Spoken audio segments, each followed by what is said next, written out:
Yo, what's up? How's everybody? We are back. Hey, Toast. I don't think I fully understood the meme, but I appreciate it. You put some real work in there. Should we show it on stream? We could do.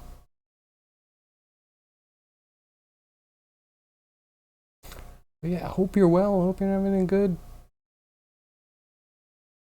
Thursday. Yo, today's Thursday. Getting close to Friday.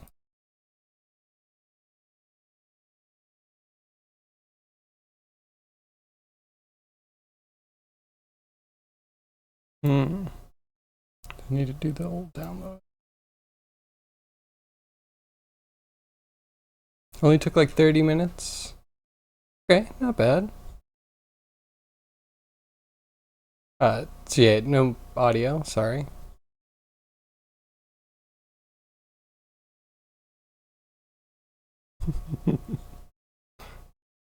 It was amusing. I like it.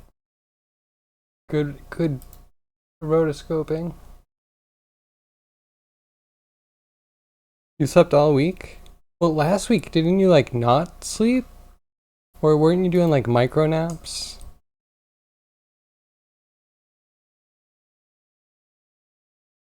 So for picking up from yesterday, with cloth, I already think I want to destroy the cache.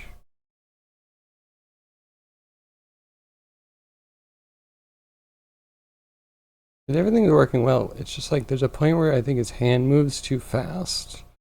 And it really pushes the cloth way out there. And it looks weird when it tries to settle. So if we just get it to not push out, we should be fine. We're getting really close. I cannot imagine sleeping all week. Was it good? Was it horrible? Did you have any good dreams?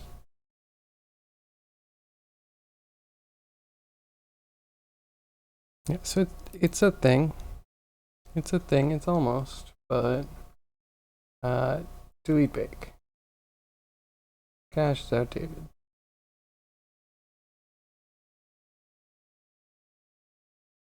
I don't think I want to do them to disk right now. And I deleted all the bakes already.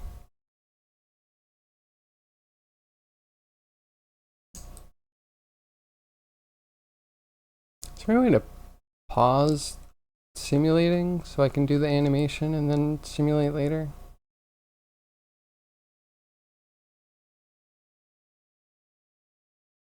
I don't really know how I would do that exactly.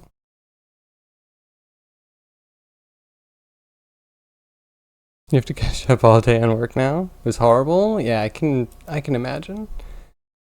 So I when I wake up, I am awake. I can lay in bed for a little while, but my mind is active.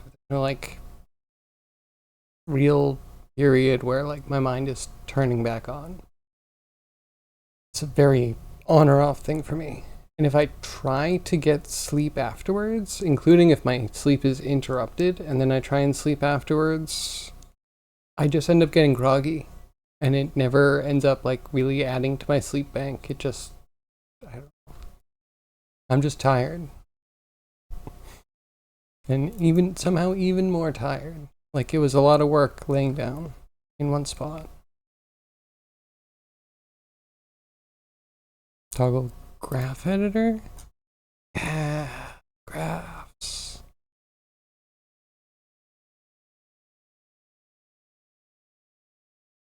Where are any of the keys? Are you in the rig? We need to be in pose mode. And then we can select the hand. This is excellent. I can work with this. I think.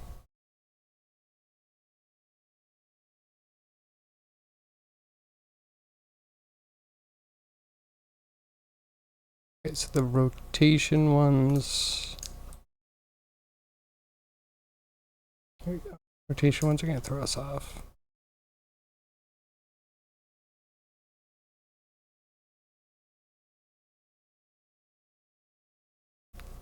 Your job put you in charge of the work you do, and now you have no direction? I'm I'm sorry. I would love that, but I feel like I'm also very self-motivated.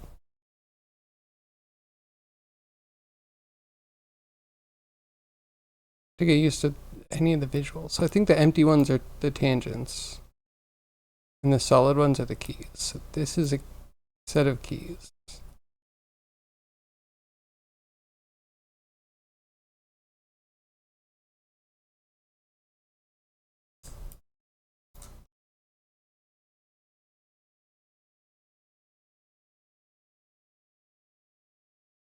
Mm-hmm.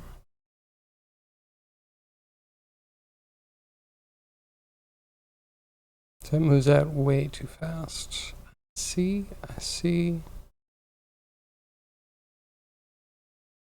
can either move these back.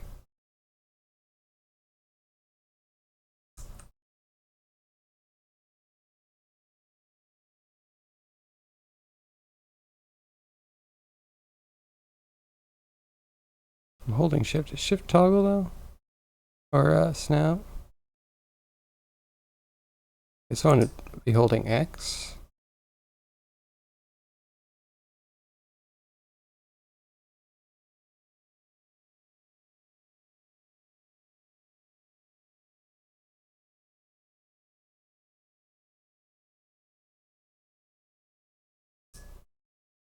Oh, not that. I need to.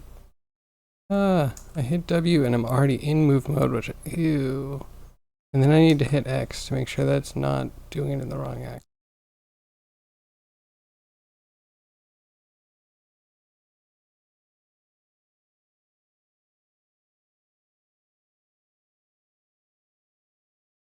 Just need him to move forward with the arm.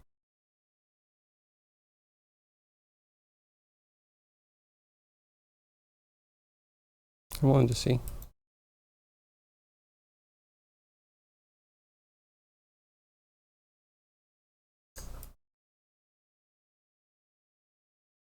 Oh, I should probably save this as a new scene.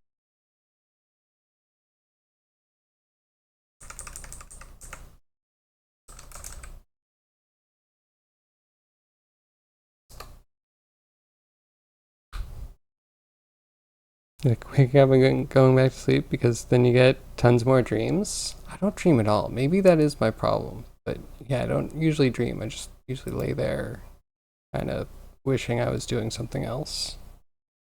Even if I like know that I am tired and I can't really do anything else, my mind is somehow still on and working. Grimey's still not here? Yeah, you know.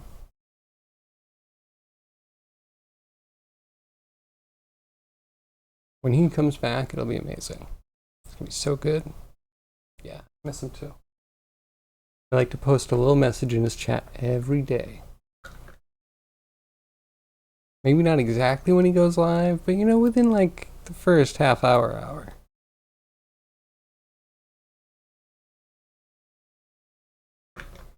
Got pretty far. Well, thank you. Yeah, the fact that it's not for a video game means that we can just like charge through as long as we get the shot.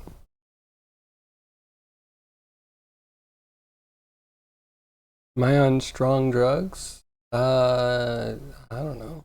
Maybe. I'm on the right prescription that's been worked out over a period of time.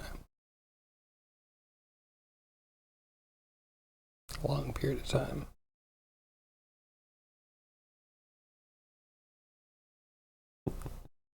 Right.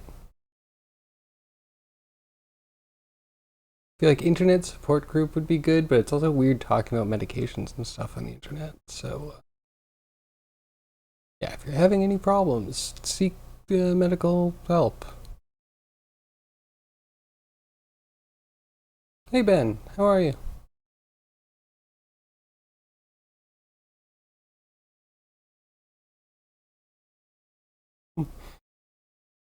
And they tell you it's schizo, you don't believe them.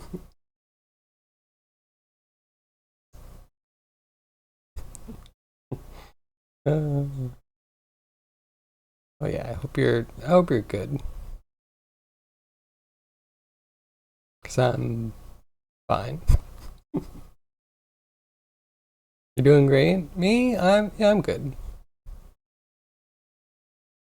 I'm good. This is still flying out a little bit too quickly. Gonna move like so slowly.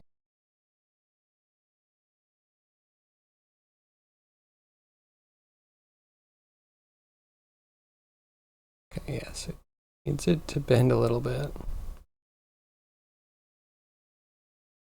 Actually, maybe if I select this plus his center of gravity, we can get him to move more in sync.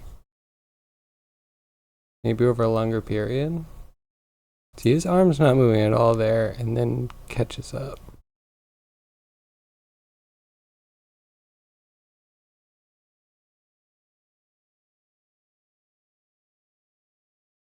Okay. Wish any of this could go smoother. Go for all of this.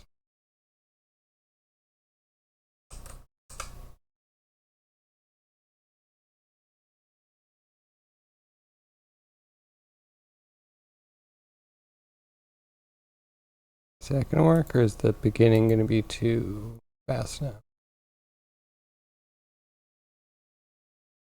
Hey, Robotech, how are you? What are you up to today?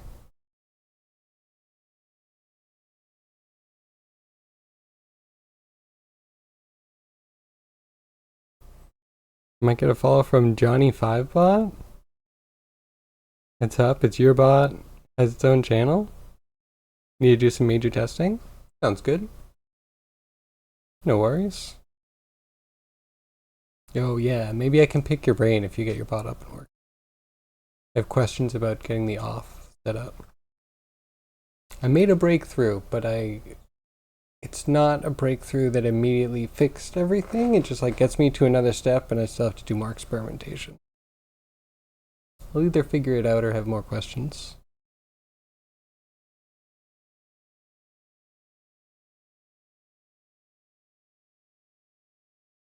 Yeah, I think I don't know, it's weird and it kind of stinks. All I want is channel redeems. That's the big thing. Like, bits would be cool, I guess, whatever, but legit, that's gonna come way after. I just want redeems. You can, like, I don't know, bring up fun gifts or make events happen. And it's why I think it's silly is because they put into the chat, like, everyone reading chat can see the redeems, right? Or at least I can. Maybe that's because I have BTTV or 7TV or something that'll highlight that. But like, it's in chat. I can read the rest of chat while being anonymously logged in. I don't get it. That's fine.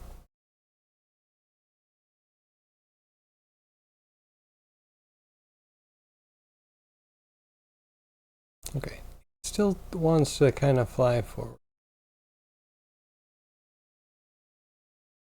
I think. That's stiffness.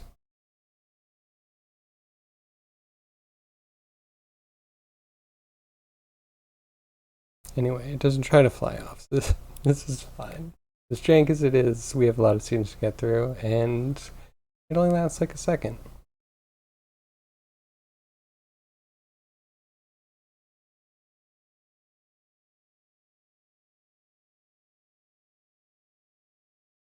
Okay, now in better time. So Robotech, what kind of stuff did you want your bot to do? Out of curiosity.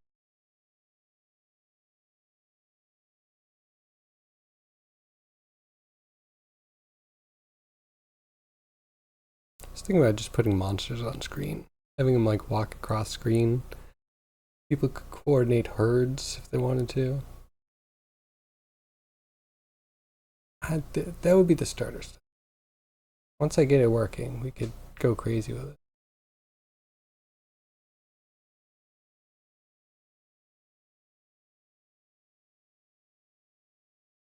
Using the channel up points to drive the Twitch car. Aha. Oh, so you must already have the auth stuff working?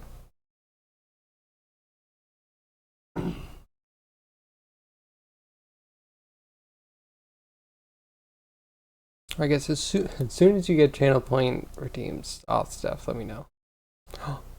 Yo, word of the day. It's relating the chat stream to the Arduino to move the robots we built. Okay. Yeah, I log into the IRC chat channel, but that doesn't actually need any authentication. In fact, I use fake authentication, as is like grandfathered in from Justin TV or whatever.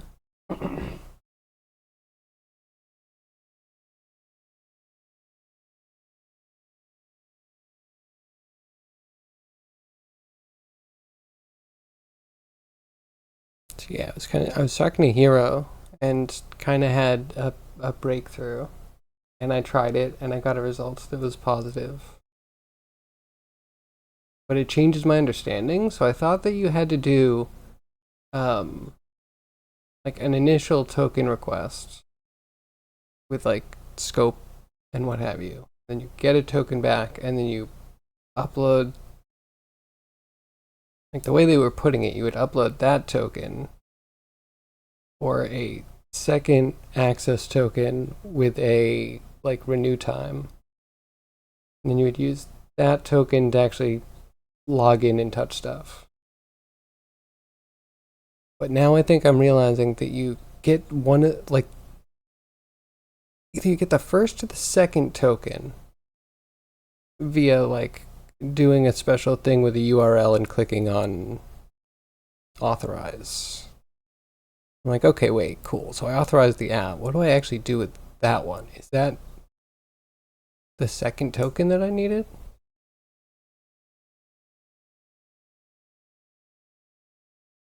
I think it's the second token. I should just put that into the pub sub.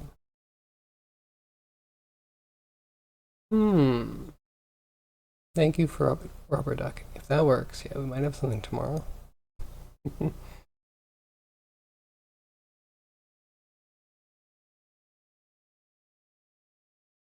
You don't need to.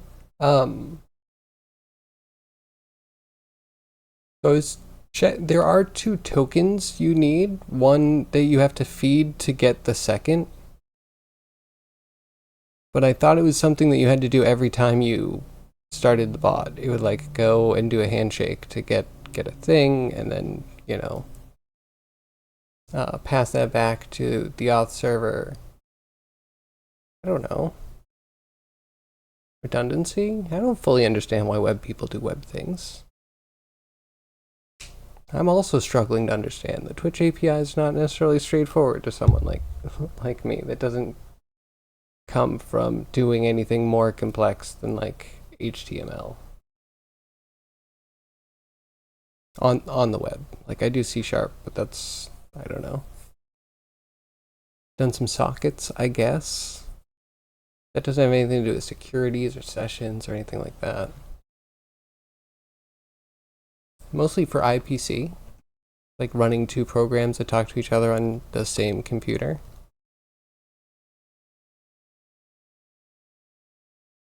But yeah, anyway. Sorry if I'm confusing everybody. Yeah. So if I prove to myself that I understand anything, then I will confirm my knowledge. Hopefully it'll help people. Because it took me a while and like a gap of time, like come back and try and re-understand things to actually get anywhere. Okay, I think this is good. I think we cache now.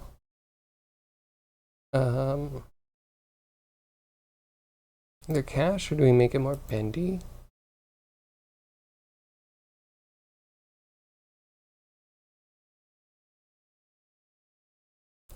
I'm clicking you. Oh, you're in pose for you.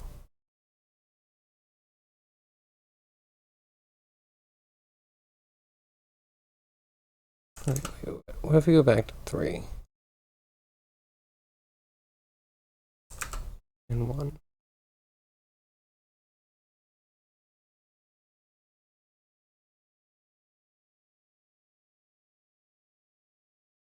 You thought that as well?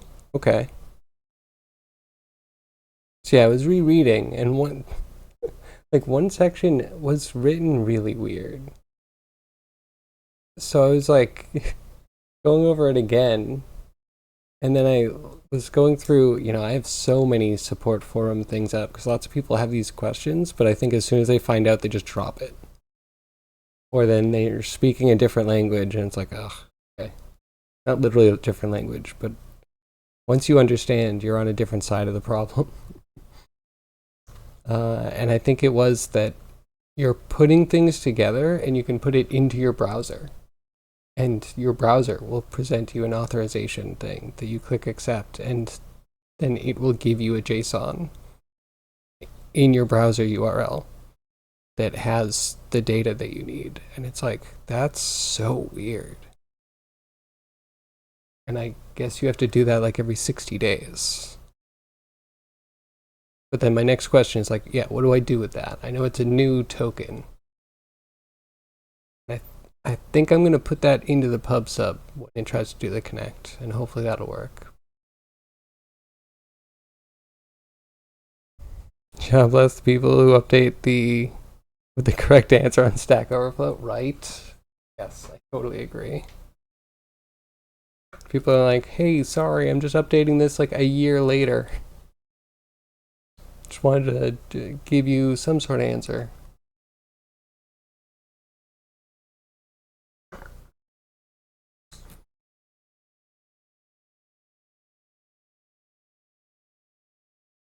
And I'm such a lurker. I don't know that I've ever posted a programmatic problem I had. And there's only been a handful that I've ever actually given up on. Pub sub.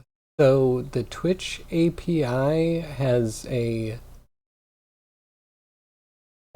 subsection of it, I guess, called pub sub, and it is like, I would imagine it is like public subscription or something like that. But it gives you an event that you can subscribe a function to, and from the net, that function will get called. If that makes sense.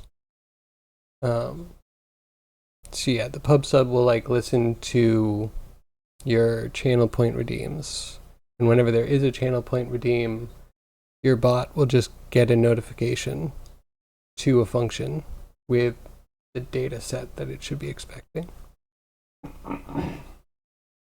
So it gives you like, sorry, I don't know where my voice is going. It gives you like a data structure with all the things to expect, like the name of the redeem, the ID on the server for the redeem, how many points it is, all that kind of stuff, who did it, when it was done. So that way all you have to do is worry about like writing code that gets triggered by an event.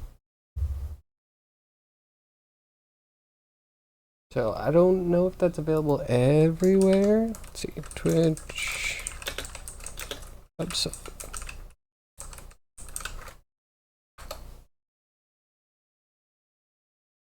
Here. Enables you to subscribe to a topic for updates. Okay, that's a better way to put it than what I said.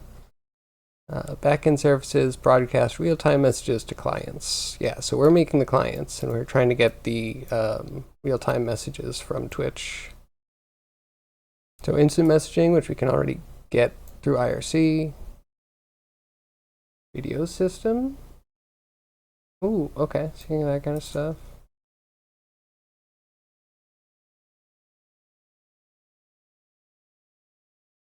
You're supposed to ping every 5 minutes or something. But there's also libraries that have a lot of this set up already.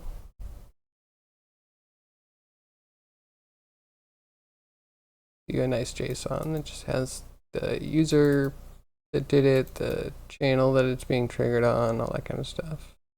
This is bits though. Badge entitlement.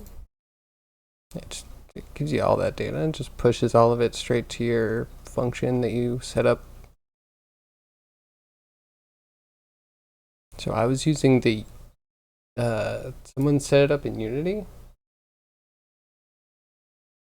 and you just have actions that you can, or multicast stacks that you can just add functions to get called.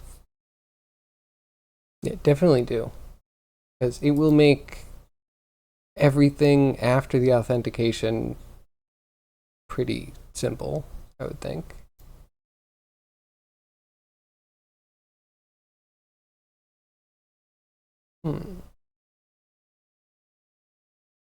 I wonder if there is an Arduino library for Twitch.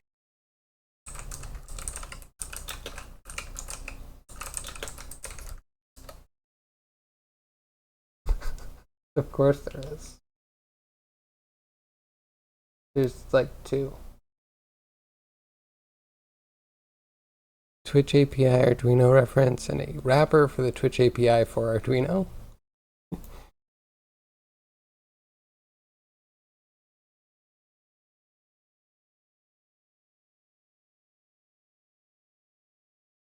Users, followers, stream. Now I'm curious. C++, I thought that was Arduino. What is Arduino? I thought that was C?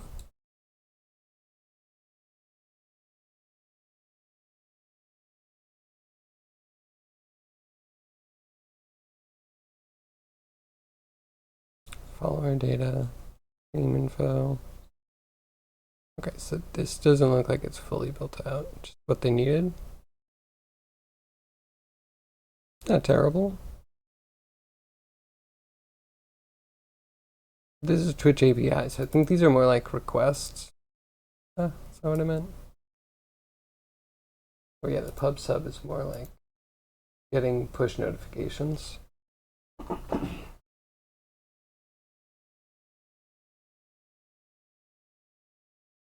So my entry point was C# and Unity. So maybe for Arduino it's a little bit different.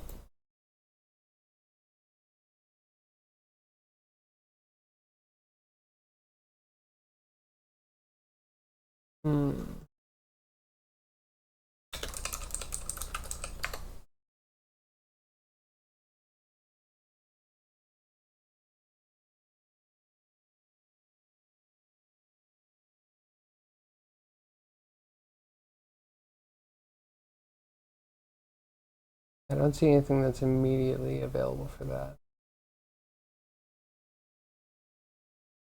I'm sure you could find a way to do it.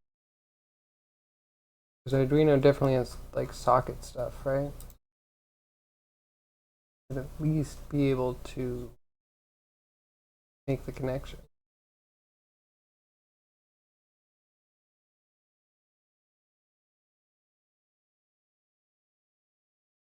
It's a deep pool. Right? I gotta not dive into that.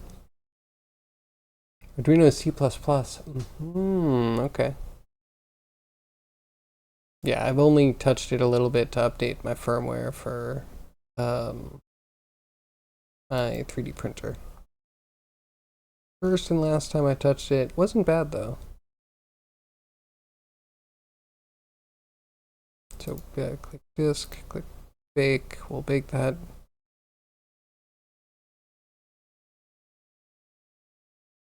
Right, I wasn't super paying attention, but it takes way too long to run, so.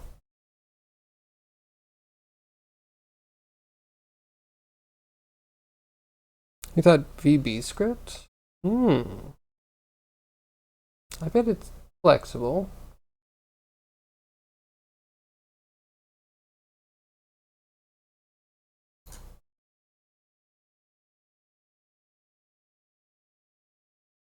I mean, it's not the worst. At least there's something about all of the code I've seen written for Arduino that's just very simple. I appreciate it. Some of the C++ I've seen is wordy.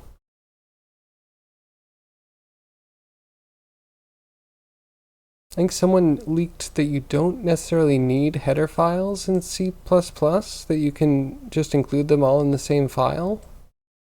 And I was like, oh my god, this is the key. This is what might allow me to actually use C++.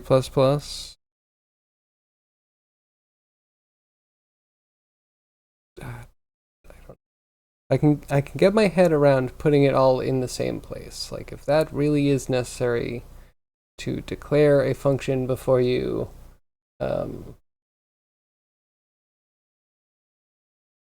other thing. You know, tell it what it's supposed to be, what it's supposed to look like, what it's supposed to do. I guess I can do that. I think Haskell had a similar thing where you had to, not that I used Haskell, someone was just talking to me about Haskell. You have to like make sure that your functions prove out with the input output in a function math function format above the let's say method. Okay, I'm in a weird rabbit hole now. I was programming all morning, hunting down bugs in Macablo. You declare all your functions before you tell them what to do? Okay, do you do it like the line before, or do you go to a header script where you have like a ghost town version of the C++ script? That's what I'm just like, I don't want a header that's just a table of contents. I don't want to be that organized ever in my life.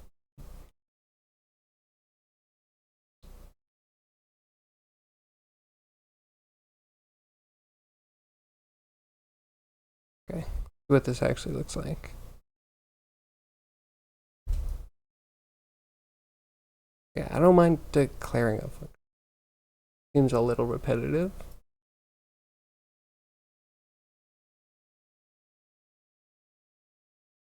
I was at a summer camp teaching C++, and I want to say the game engine was called Panda 3D, and it was not that hard. It was straightforward enough, but the thing that tripped up so many of the students were header files and just having to have everything in two places.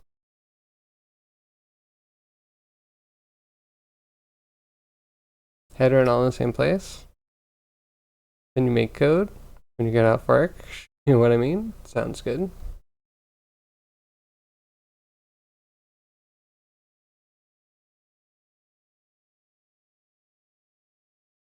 Sounds good. Like, from some standpoints, I'm like, okay, I understand you kind of need some of these things. Maybe. But from other standpoints, it's like, some languages are really made to be kind of pleasant to write in. I think I'd prefer the ones that have a little bit of user experience in mind.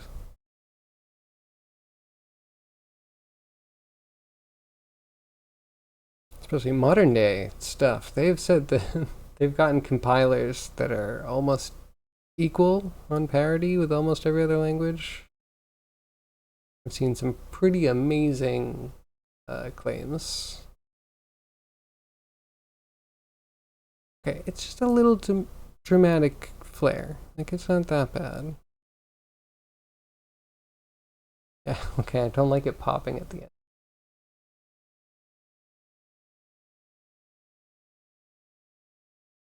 Hmm.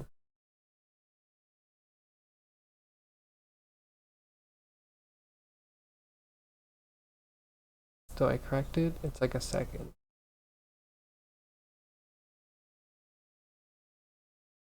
You just need to hit a camera into a close-up. Then we can move on to maybe doing like geonodes.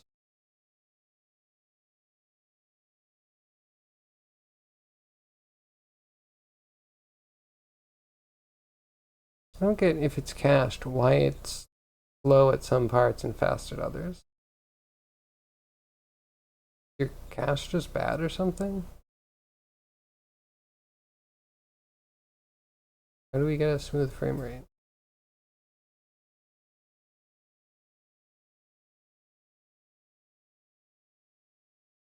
Well, yeah, I hope the bot stuff just works. You get less tripped up than I did. I have some glimmers of.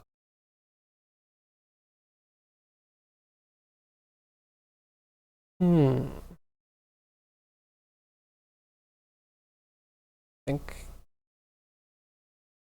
Do we leave it?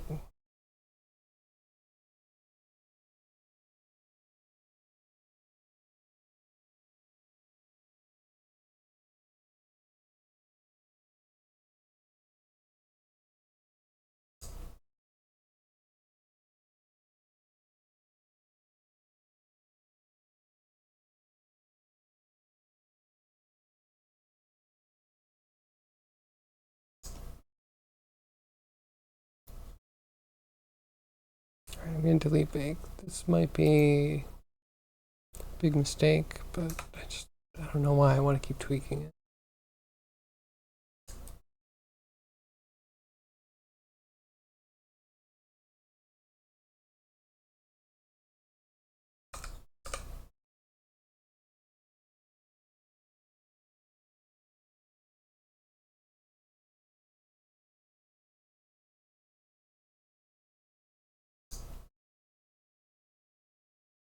That's not what I need.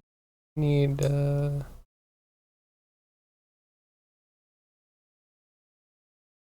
it is. Maybe I just want location X.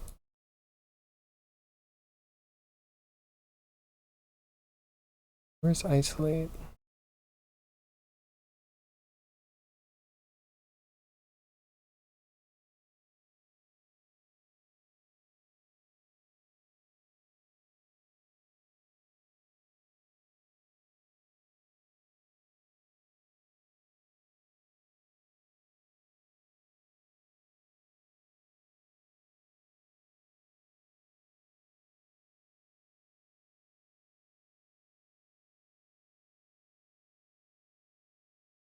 Where is it? It's got to be somewhere. It's just like it shouldn't be select. I don't think it should be channel. Show only channel.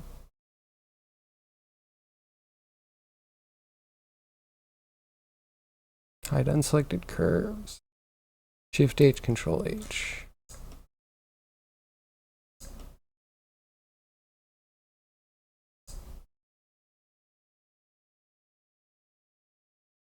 Where'd it go?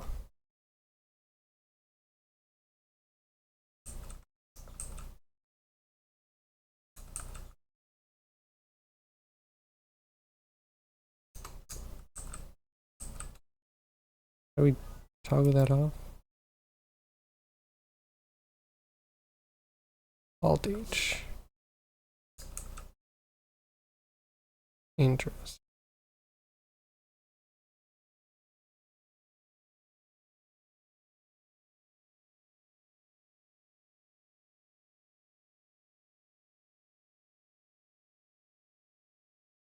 Because it's probably this one.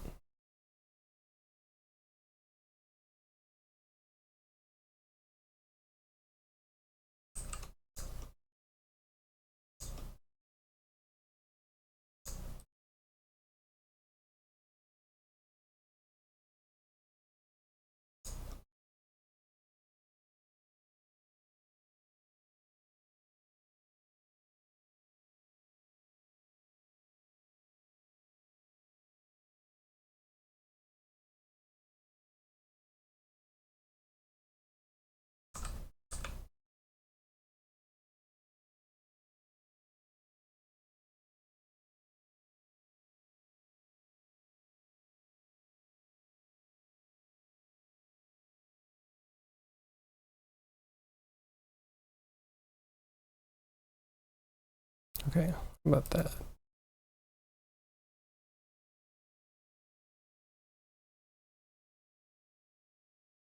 You hate the job market?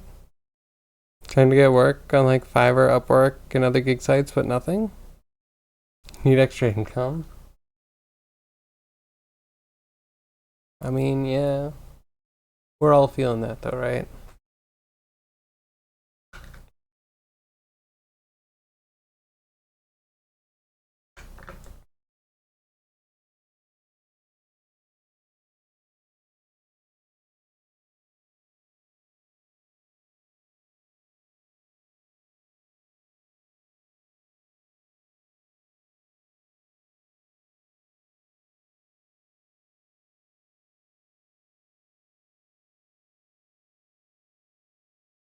Really hope this works.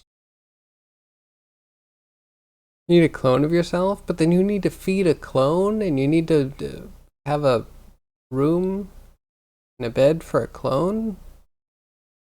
Causes double the expenses.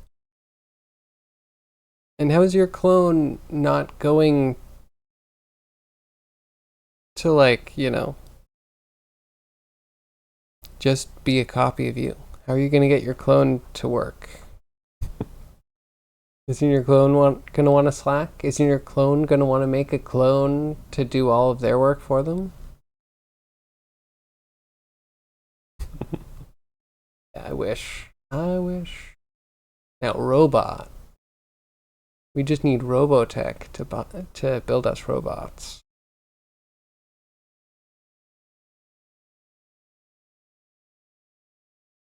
We would hype each other up. That would either be really good or really bad.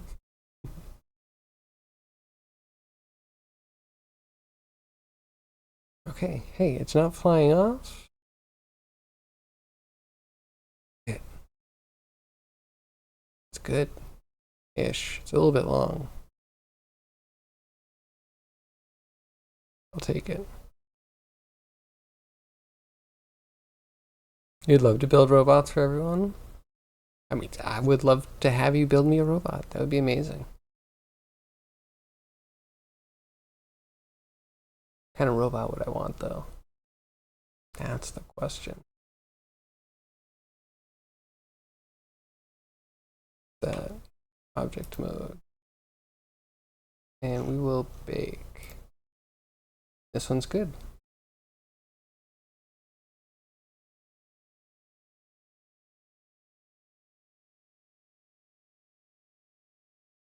Would you build robots for people by request, or would you build things that you feel people need? Because that could be amusing.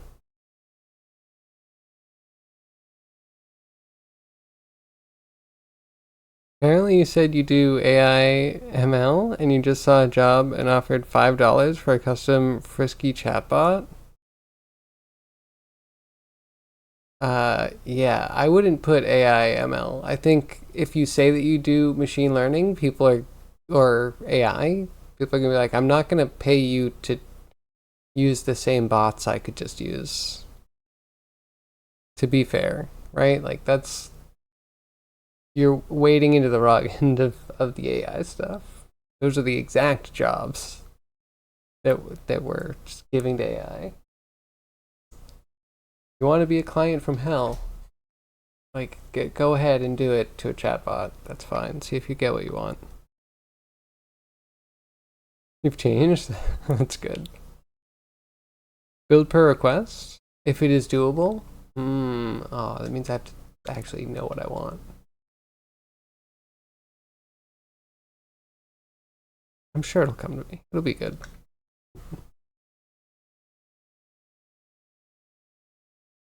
Hmm.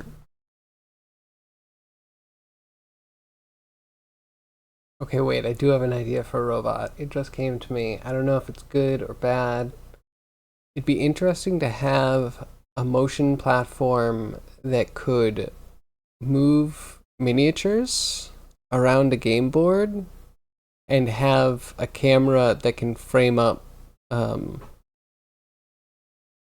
different selections of things on the board. That way, if you wanted to do like virtual D&D, you could like remote control all the game pieces and still have a nice physical game board happening that everyone could see. That would be cool. But it would be a nightmare if you had to be a dungeon master and actually like move everything and reposition the camera all the time and try to be a DM. Like, yeah, D&D game mat camera bot. Just an idea. Right? That was always my dream because I have like physical props. You can use 3D printing.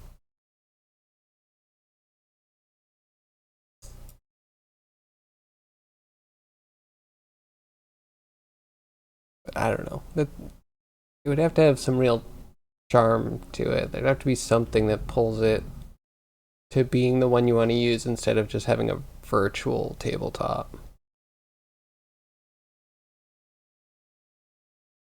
But I could definitely see there being like a reason for it. Tried to build an airsoft turret that targets humans, but the hardware is what stopped you. Hardware can be tricky. Super tricky. Okay, so say this is good. Maybe we create one more camera. Add a camera.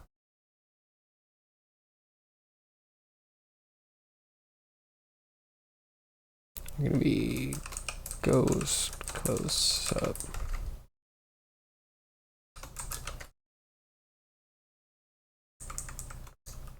Okay. Find cameras by searching, so we'll start with cam.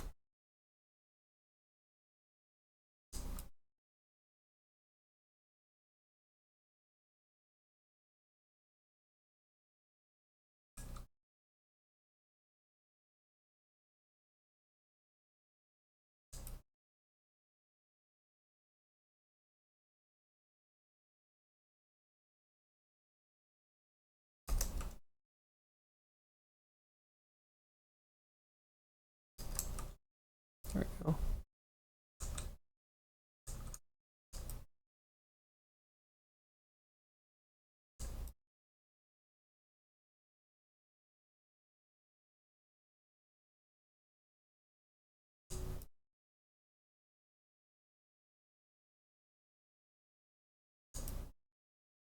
I'll figure this out. Probably render after hours. We can get more done on stream.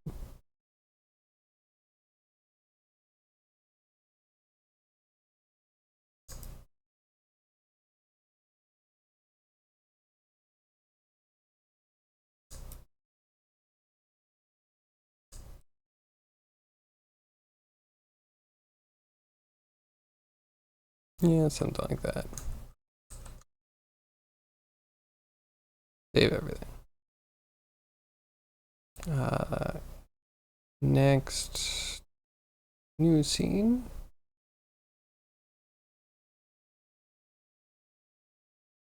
General scene will link in our base scene.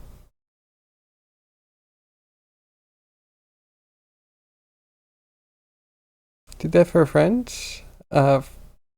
Oh, so you could play chess. You live in Washington, your friend lives in Florida. Oh, that is really cool.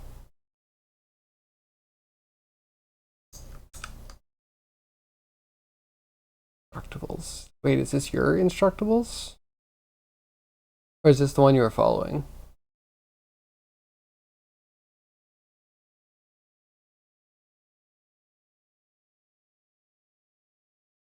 This thing looks pretty cool.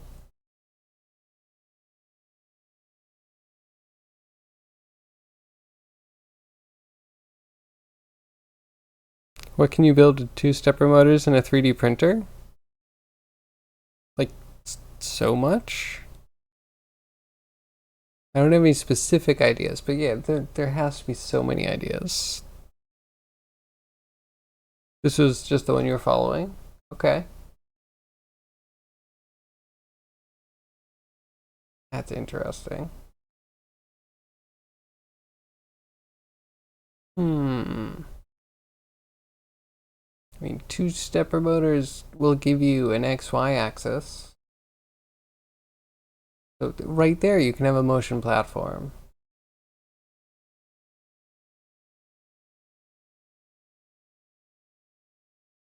And the 3D printer, I don't know. This is also what I'm bad at, coming up with the ideas for... I'm linking right, yeah. Coming up with ideas to do things with. Like, I have Arduinos and I have a couple little parts, but I never had like a stupendous idea. Also, if I came up with one, it would usually be like not one that I wanted to commit all of the time it took to learn it.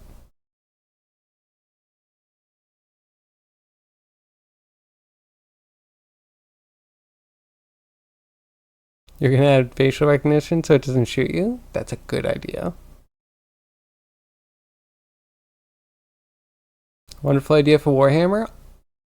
I used to play Warhammer. I think I have my minis somewhere.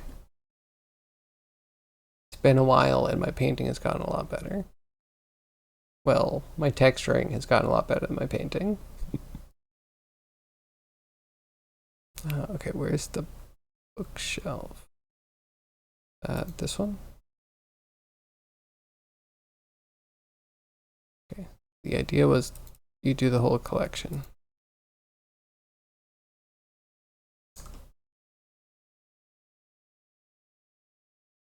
Okay, cool. So I have that. So that's just gonna give me a wall to work with. I think it had some nodes, but I want to start from scratch, I think. So let's add a plane, maybe?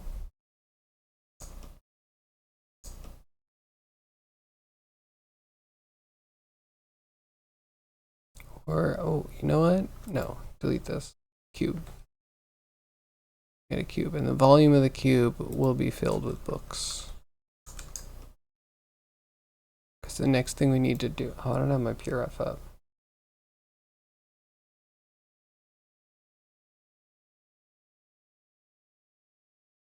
So wait, what is your Warhammer idea?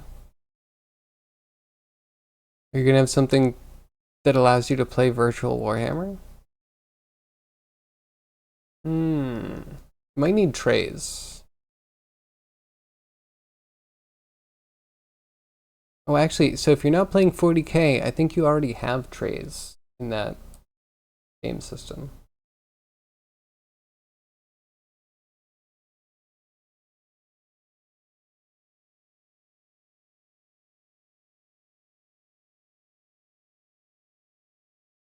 Okay, let's just have a new seat.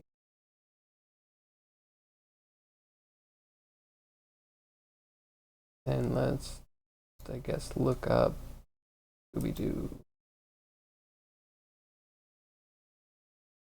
There you are.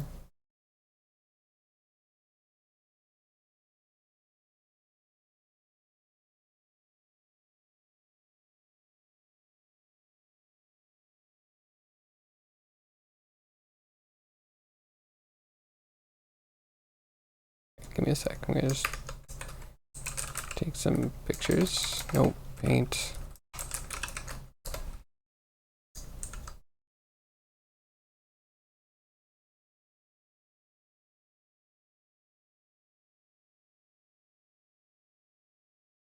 That.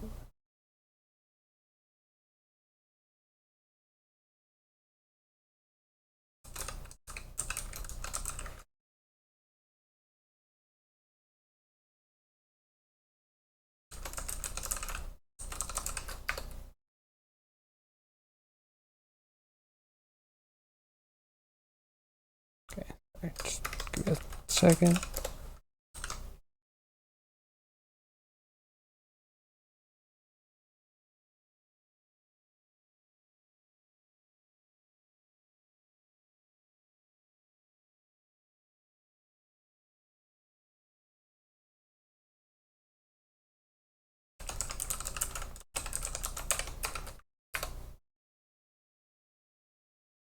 my reference dots. Okay, that's... See, I wasn't even gonna make that. Do I jump the gun? Maybe I jumped the gun. That's... See?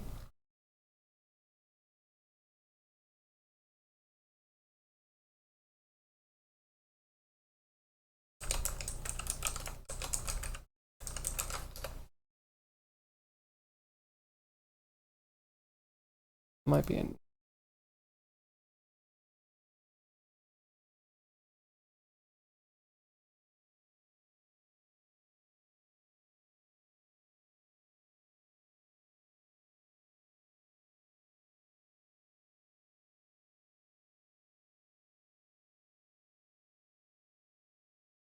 Boop, boop, boop.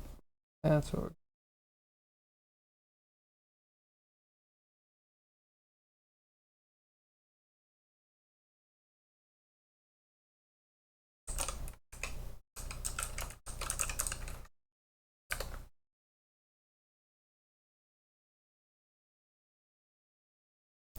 Kind of like your chessboard, but Warhammer across the country. Ooh, that sounds fun.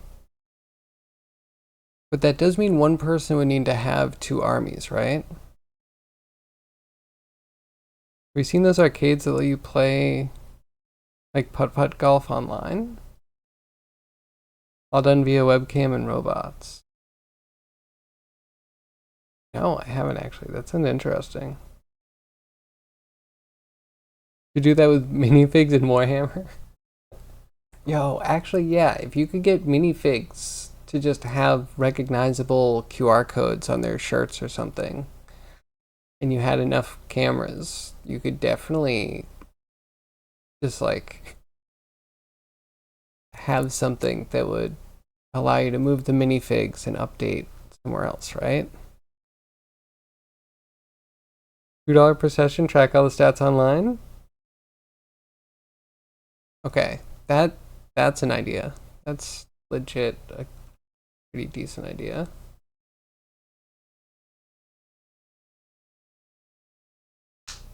Maybe the webcam frame gets output to an AI and generates like an NI. No. Just drop it. I'm so done with AI enhanced imagery. I saw the Quarter Crew video today where they're like, we're gonna make every video game asset better. And all of it was creepy, weird, and bad. Like, there was one character that looked better out of everything they did, and it was not a main character. It was some whatever person. It looked horrible, and I'm like so over the idea that this is the future. No, it isn't. It looks bad.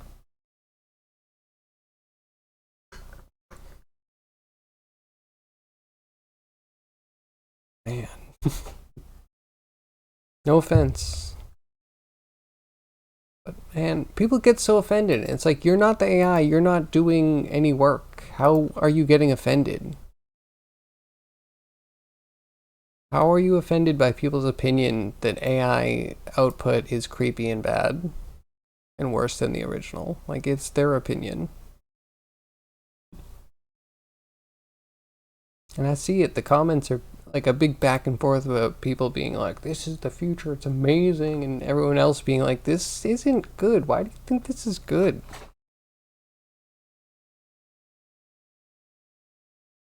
Old idea was an AI dungeon master, but the AI just isn't good yet. I thought that was one of the things that was like very wacky and whimsical, but kind of working right now. Again, an AI dungeon master is not going to be better than a person that has the time and effort to put into it, but let's do, because I don't like box modeling so much in Blender, I just want to also have the option to do the next scene, which is Fred.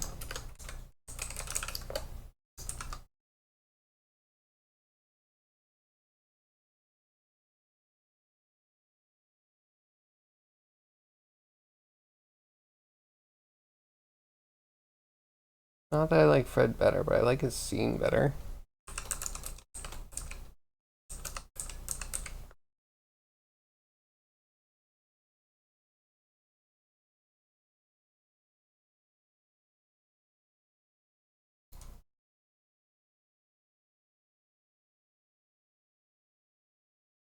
I do all those books. Oh, I don't know. Next.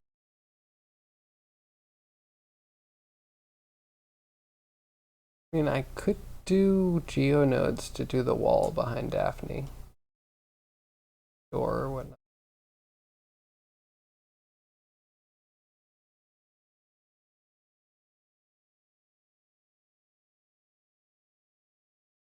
Maybe I should, because then I can kind of build that out to be Red's wall.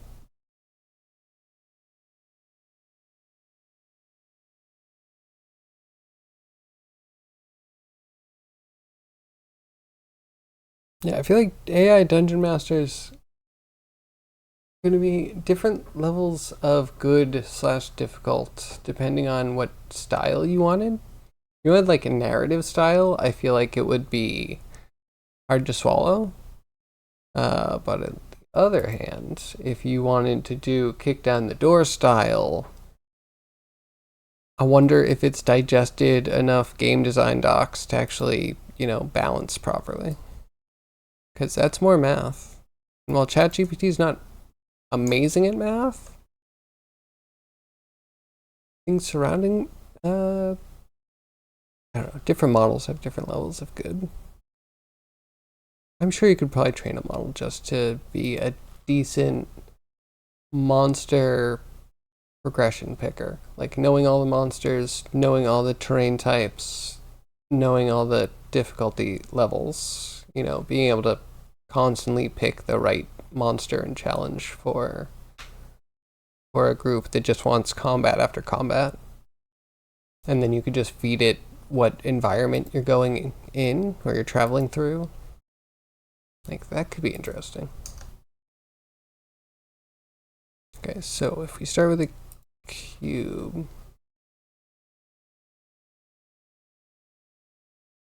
I don't know if I want to start with a cube.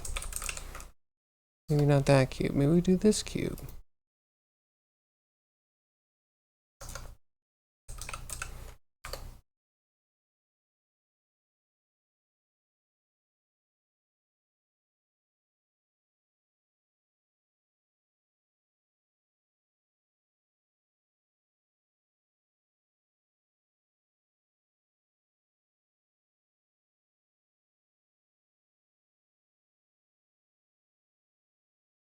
Okay, we'll do X for how big it is.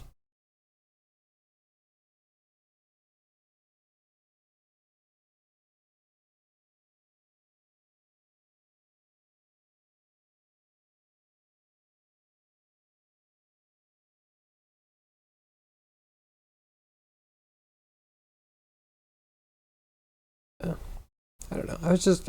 I think it would be cool to like. There's a lot of people doing the online D&D thing, but they're using Roll20 or whatever, and they're using these hand-drawn maps. And I don't know. Some of us happen to have dungeon terrain out here, out there, and why not use it? I just need to be able to display it properly. But from that standpoint, it could be way better than Roll20 because you can actually have like much more cinematic camera movements because you have a motion systems. You can actually have it move the camera and aim it and do like sweeps and stuff. Like circling two miniatures in battle when it's their turn, Could be awesome. Lurk between two different things that it wants to show that are similar, like looping between two people and then showing the whole battle and then like transitioning to the next person. It could be cool. You could actually do a whole dynamic thing with it.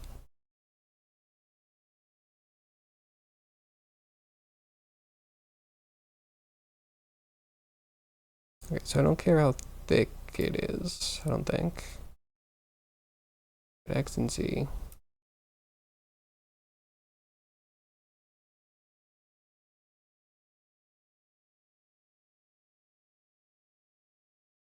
Okay, so it seems to have chair rail that's like merged into the door molding. Why?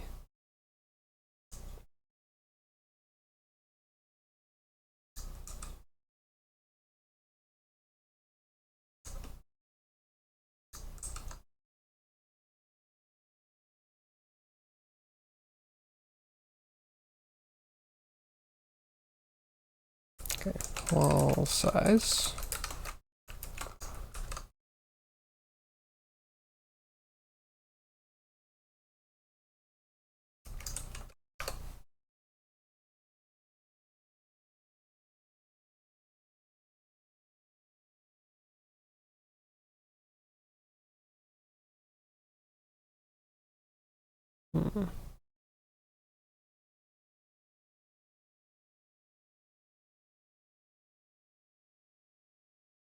Okay, this is door size.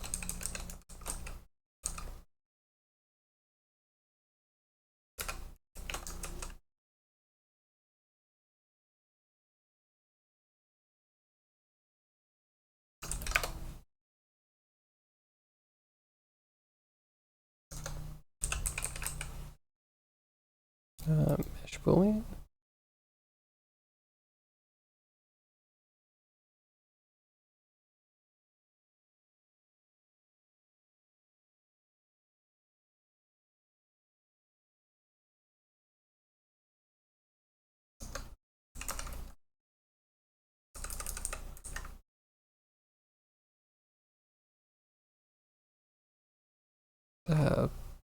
I just transform. Move the whole door down a little bit.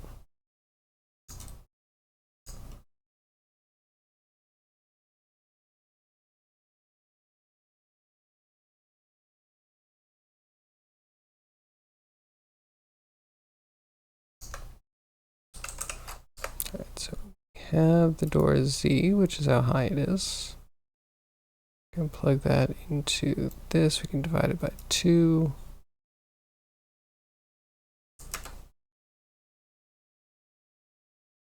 Can we divide by -2? Get a negative number?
Okay, wait, alright, -2. This is almost right.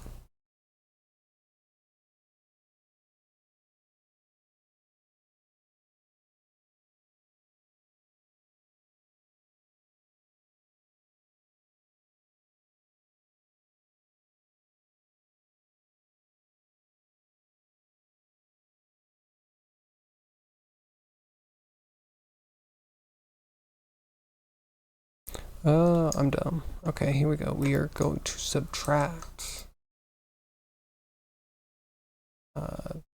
this amount from the wall height.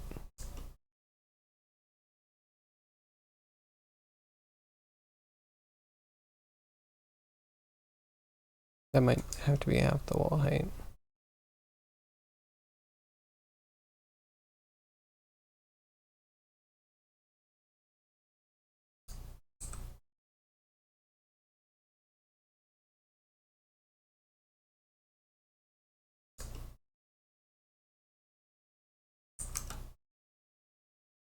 Oh, okay, -2.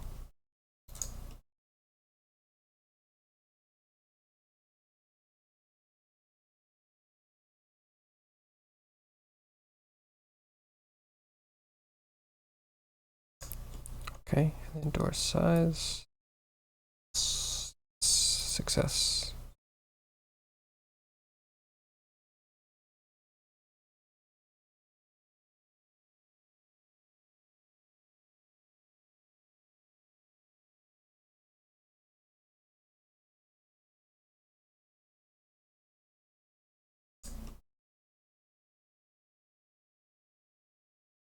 Okay, so that's a bool. But we could also do an addition. Guess another bool. That we want to do before this.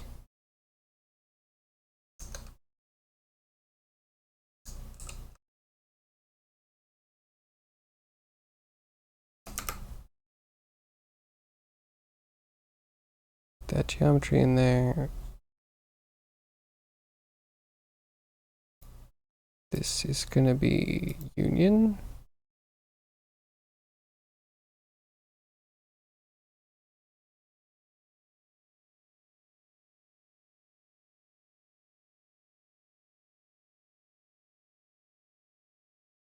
Oh, that house did this one.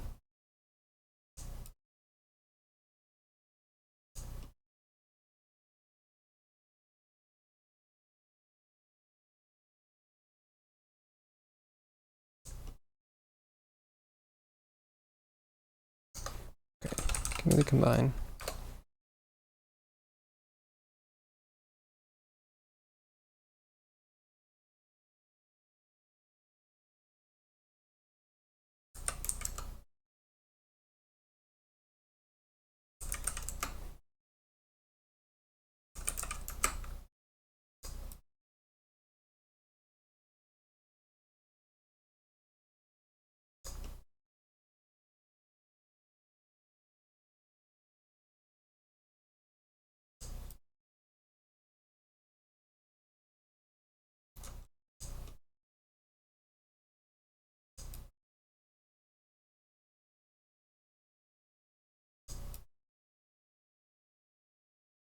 Okay, now we should, with the scale, hopefully. Yeah, we look at like a door thickness.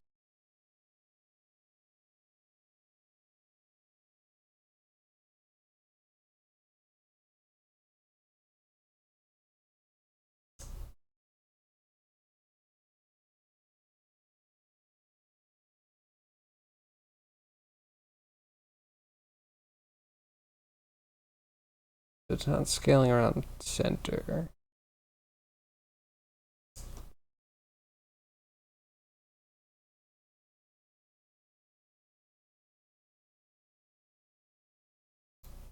Maybe a set position instead.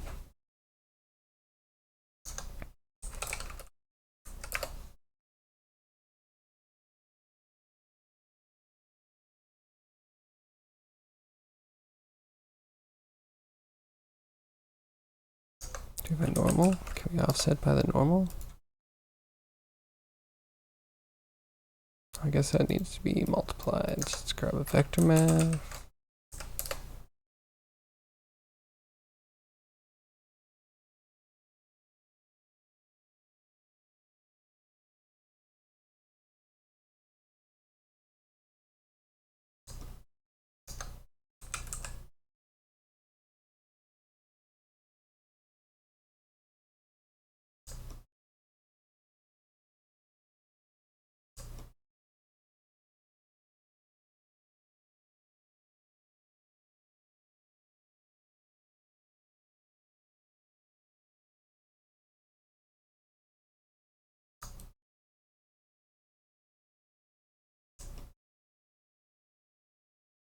That would maybe be fine if this wasn't so egregious.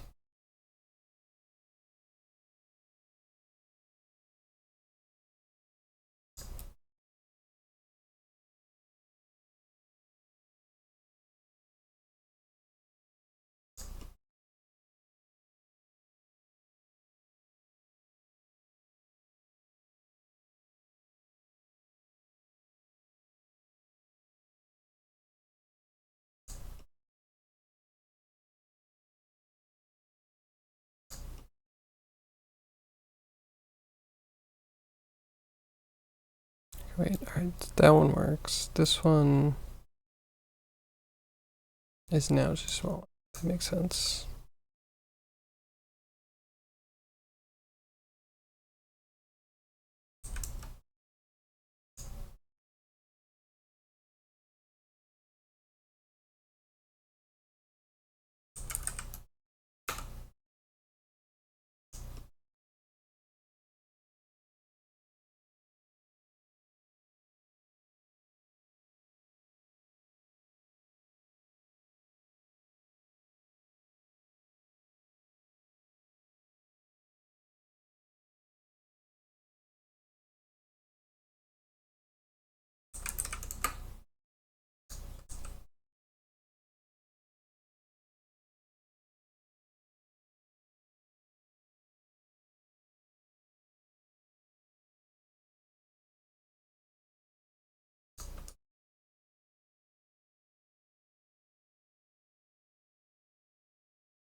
Okay, so it still has the cut.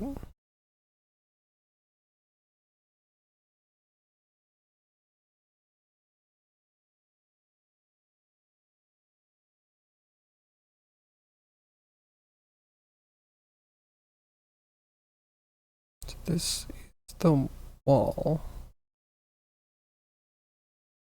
That's the wall. That's the cube, also wall. This is for the molding. And that's for the cut. And the cut is just smaller than that. In only one direction.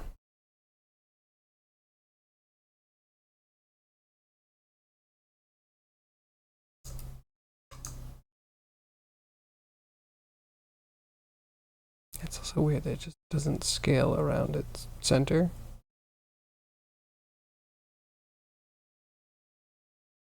You got nachos, you've got ramen, cooking is how you procrastinate. That sounds so good. I want food. Have you ever thought about owning a restaurant? You could have Gordon Ramsay visiting you himself in person.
How do I transform it around a better scale point?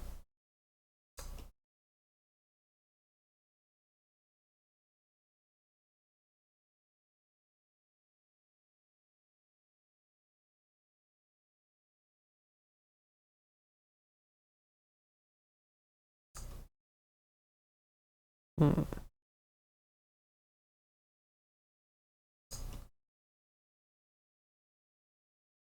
Put this in here.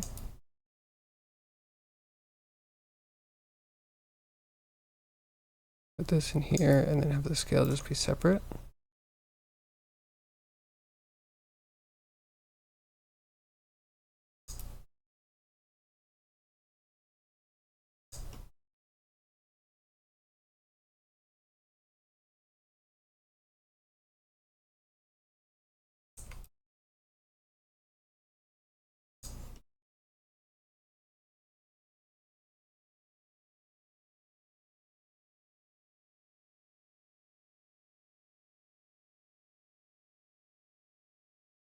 Okay, so that needs to be near the end.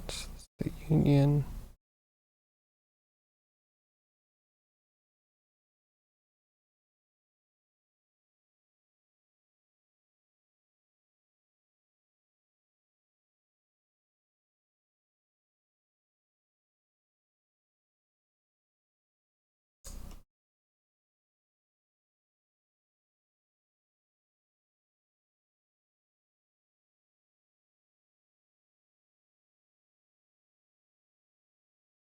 Okay, it's not too bad. Save this.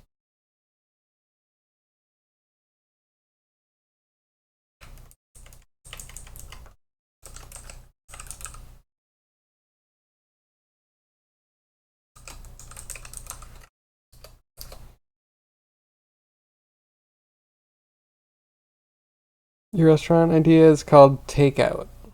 That must have been done. But also I wonder, is that a problem because of like brain confusion? Best of every Asian, Thai curry, Chinese Sichuan chicken, various noodles, and sushi. Do you have orange chicken? I need that. When you say every Asian, you also need like the full suite of Indian. And then I'm sure there's other people. Like, what about Korean barbecue?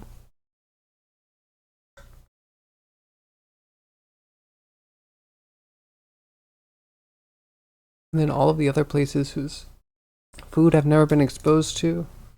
You can't just say best of. You're gonna offend somebody. You never want to own a restaurant though? Unless it's like a cloud kitchen model, then maybe. Wait, what's a cloud kitchen? Is this a concept I've never heard of? Is this the newest food truck?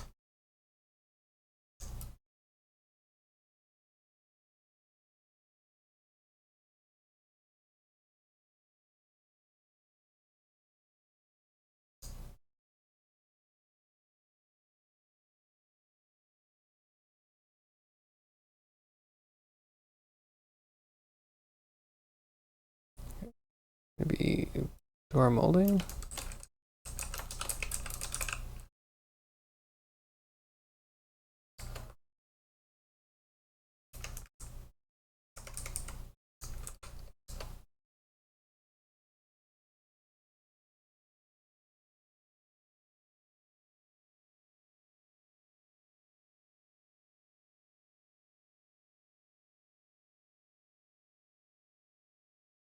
Need all of them?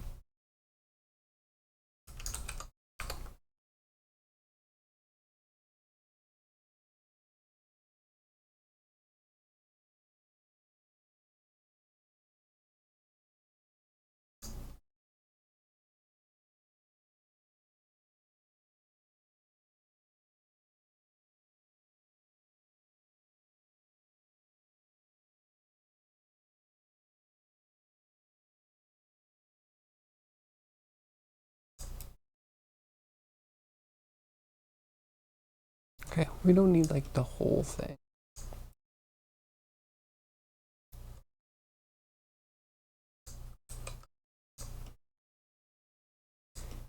And as part of the union,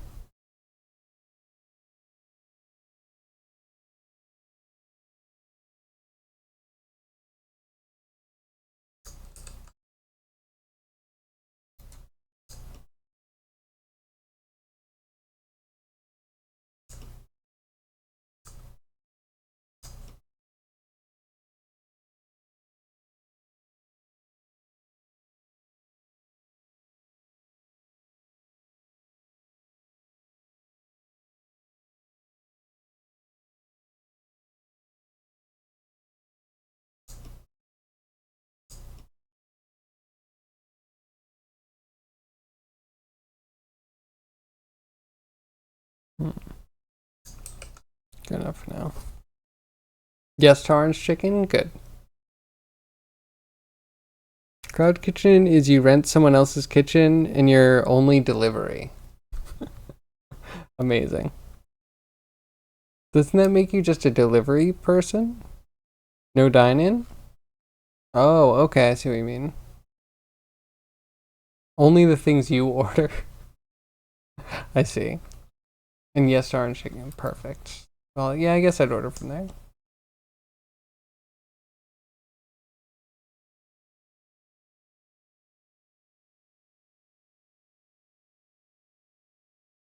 Okay. It's gonna be molding.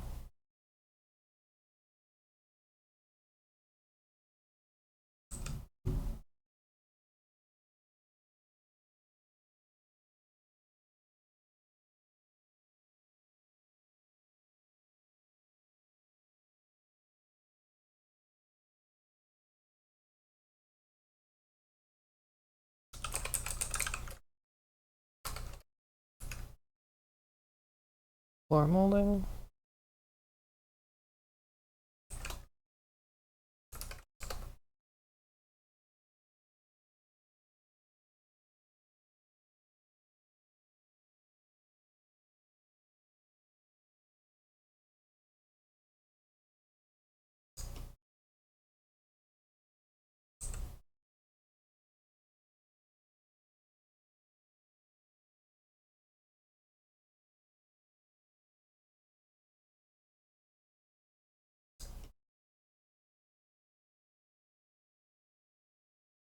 Okay.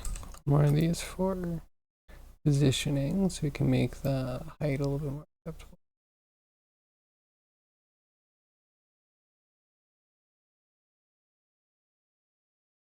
I think we might actually want to just take everything we did for the door.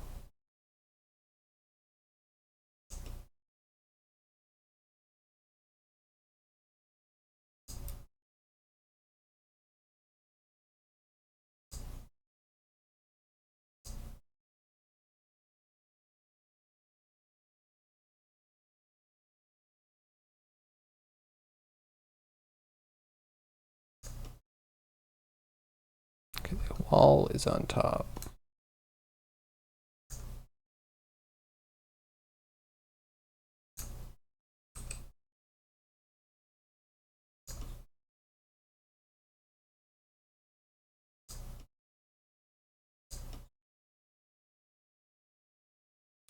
This one should be on the bottom.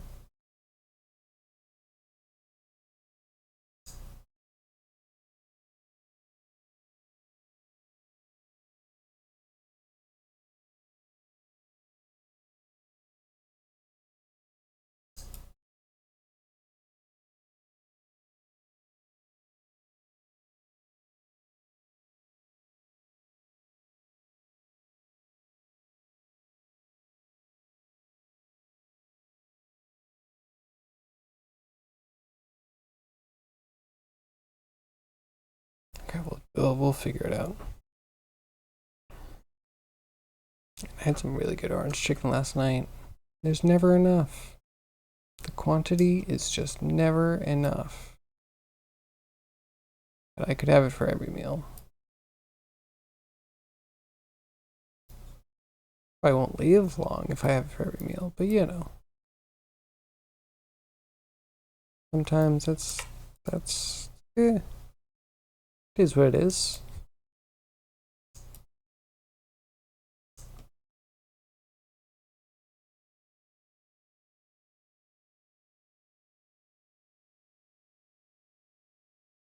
Wait, if this one goes to the wall. My ideal orange chicken texture with a little bit of crunch on the outside.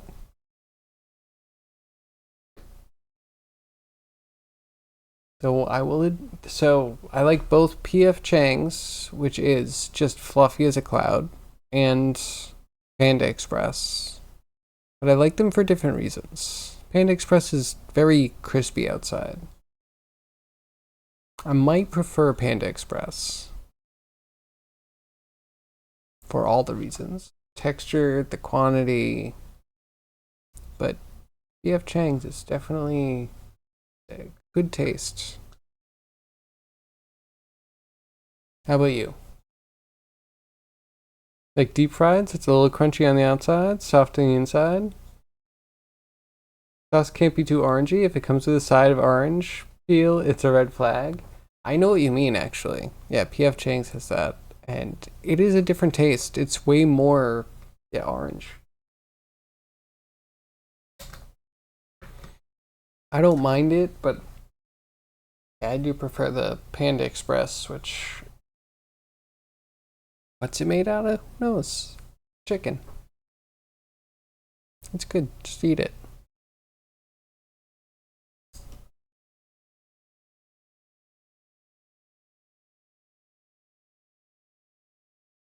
Half the wall height.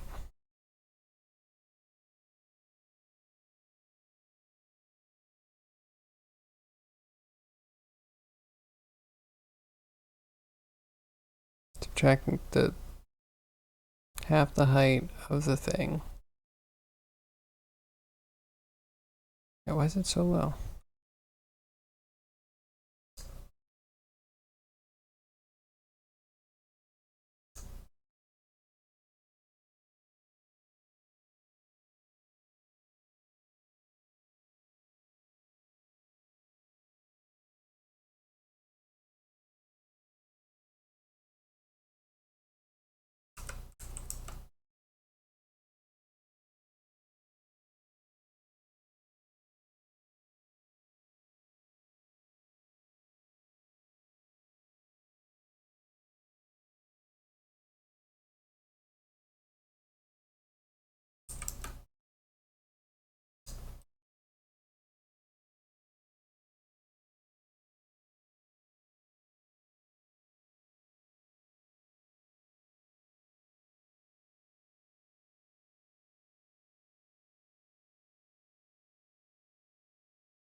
It's like it's off by such an arbitrary amount. Crab Rangoon, yes or no? In general, yes. Though I always liked crab rangoons, but then I found really good crab rangoons with really quality ingredients, and they're wrapped up like, I don't know, they're folded like little bags instead of being uh, folded in half and squished. They have like each of the four corners folded in, and they're kind of sweet, and they have a good texture to them. Those have become my favorite crab rangoons. We get them from a Thai restaurant. The ones that are like just pretty much just cream cheese in a bag, I'm starting to go off of. I always used to like them, but I don't know. I've had good crab rangoons, and they feel like artery cloggers now. I don't know if you've experienced the same ones that I have, but they're rare. I think there's only one place that does them in that style.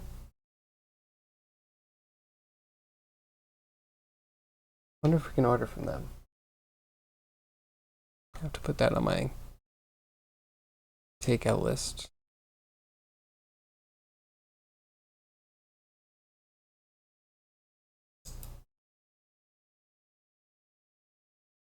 Weird. How about you, Toast? Do you like crab rangoons?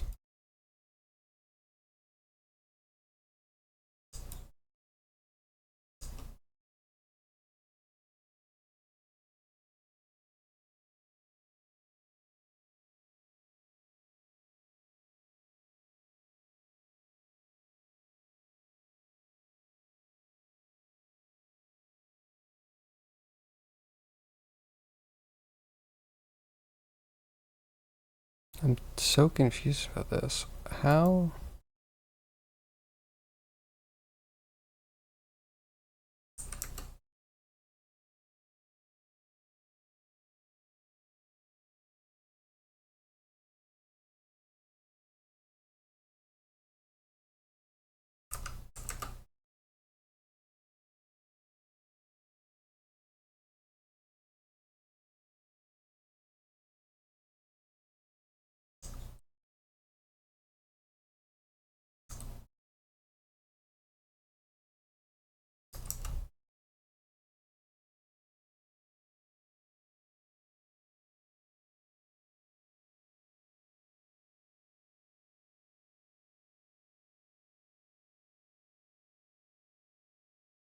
because we're scaling.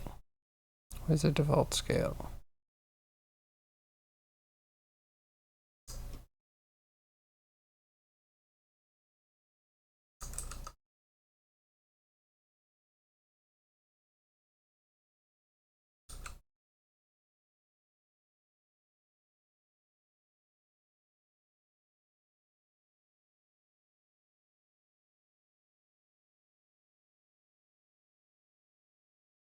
How big does the cube start out as?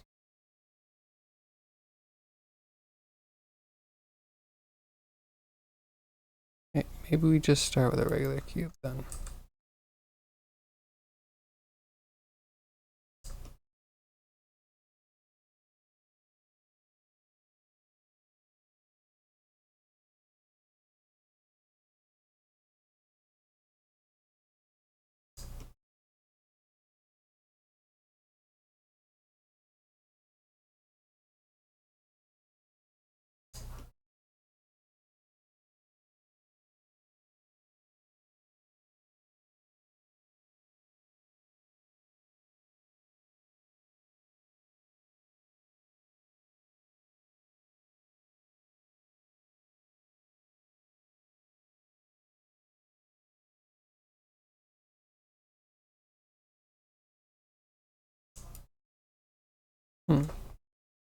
Yo, zombie, how are you?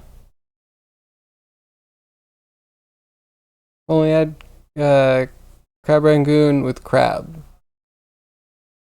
Goes, really? Crab? Only cream cheese? Oh, you've never had it with crab. Okay, that's fair. Still love them? Oh, I hate the crispy wingspan. I usually break off the wings. Oh, pineapple upside down cake. Want some of that?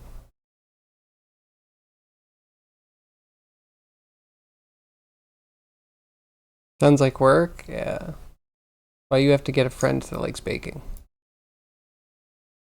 My wife likes baking, and I'm so thankful for that. Makes such wonderful food.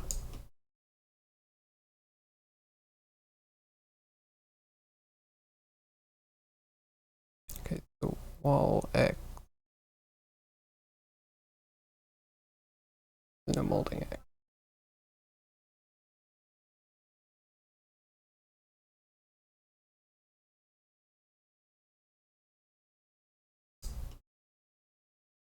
And another one for molding thickness.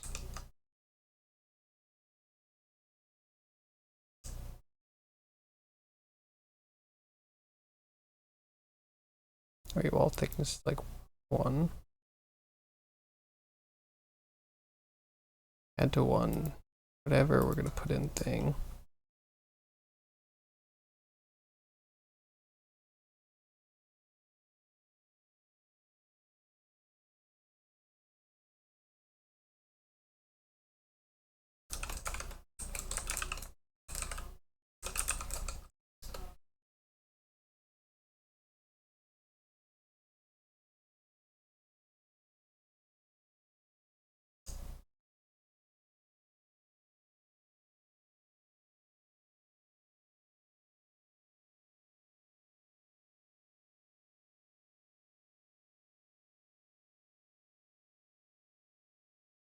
There we go, that's not too bad.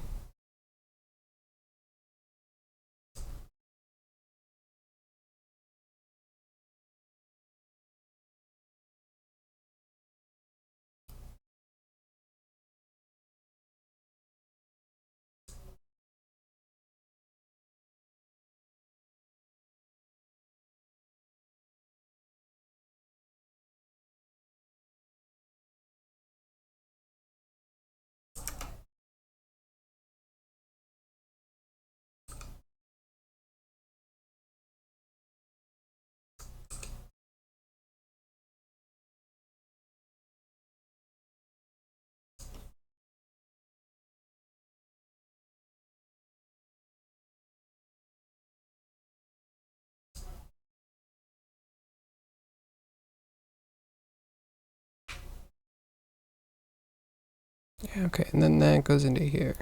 We're offsetting the molding by just a little bit.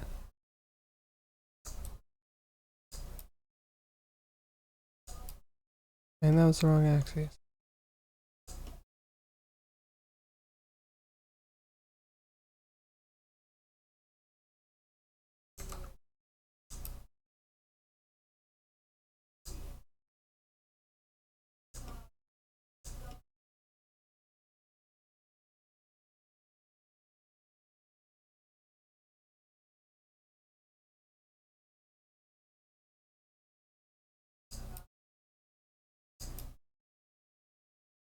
Okay.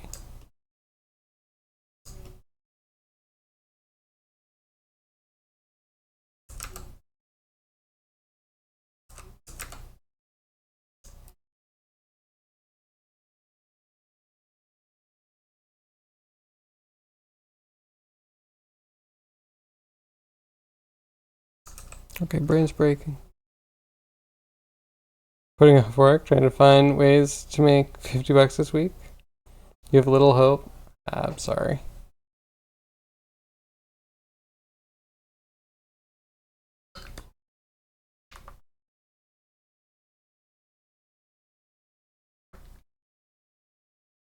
Oh well, keep hope up. Maybe something will pan out.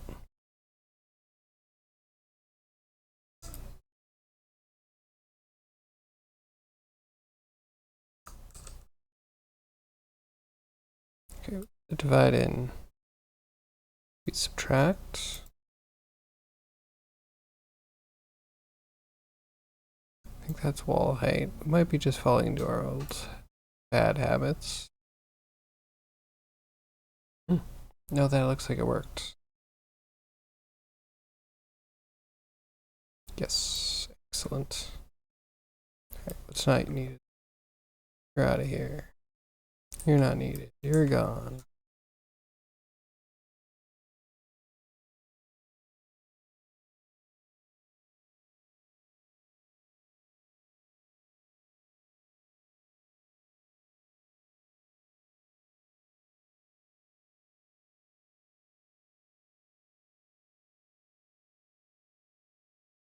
Okie dokie. All with molding.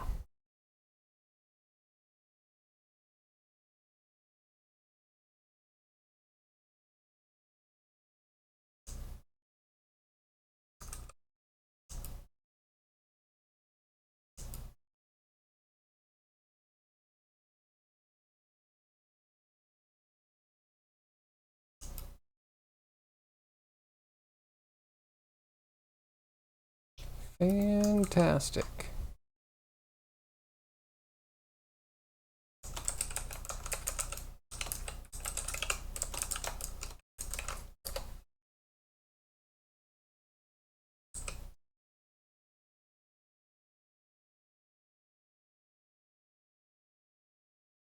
You're so not mature enough to say anything to that?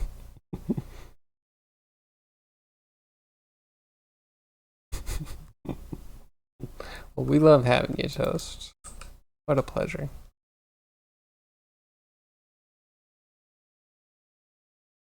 So I'm thinking maybe get the wall with the molding.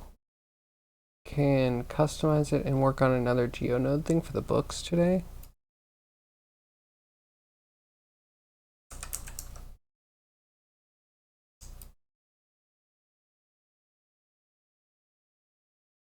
Also, we could try a door.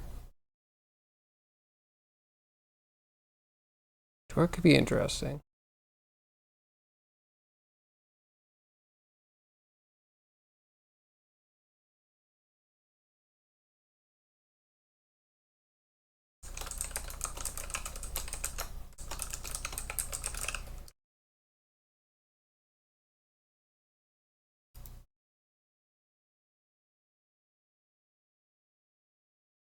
So good at pre-reading your comments. Get an A+ for keeping it family friendly? No worries. I try.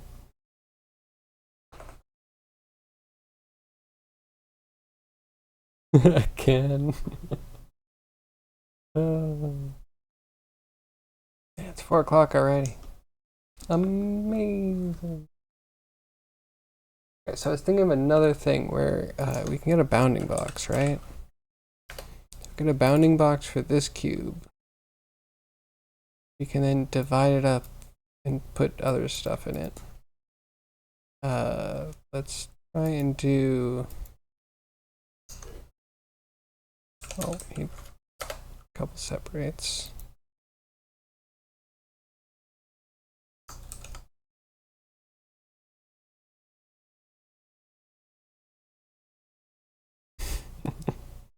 Okay, Zombie, what are you up to today? Do anything cool? I was getting some Macablo bugs fixed. And you know, I put in settlements and I feel like I have such a tail on that tech debt.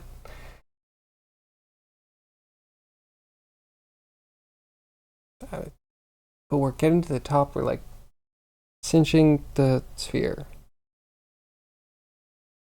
Yeah, consider game development to be like trying to sculpt a sphere out of like bricks. Interesting going up, and then the halfway it gets kind of easier. You get to play around, there's a lot of room. And then you carefully have to get everything to work. Work as it all builds up and comes together again. And yeah, we're. Everything I do, I have to turn around and marry to a bunch of different systems now. Who's gonna play the strict teacher this time? You or me?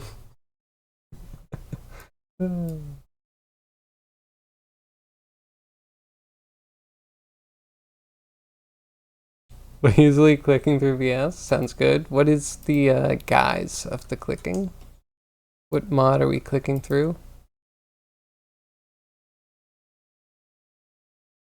You need short coding projects? I mean, that's how I try to handle game development. Is I would do like a grid UI that would just, you'd give it a list of things and it would format them and you could scroll through them and all that stuff. And then I could use that in a bunch of places.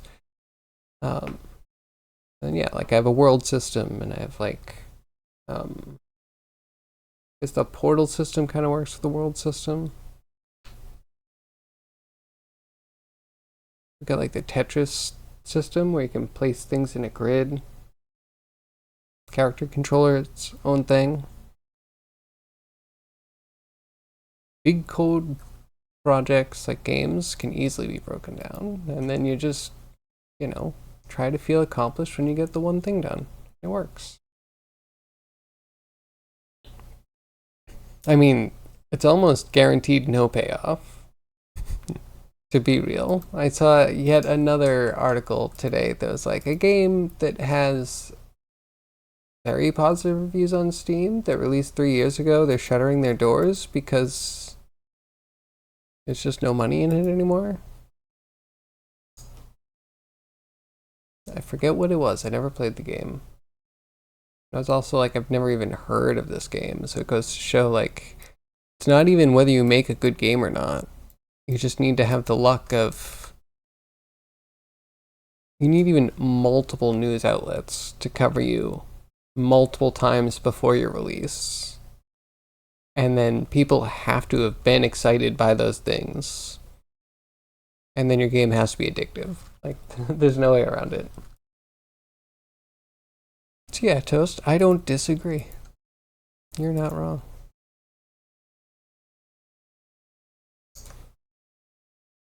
Okay, so we're gonna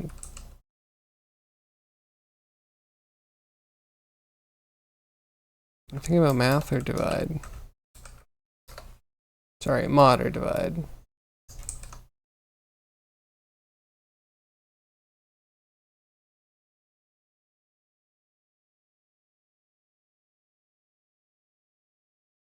Oh, we can also subtract. That will be the size that we have to fill.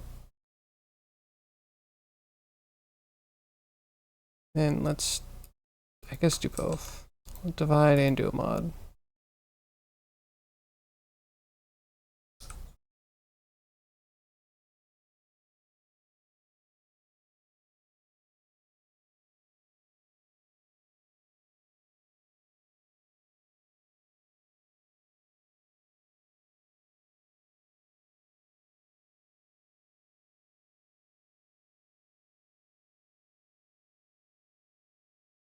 It's going to be space per book.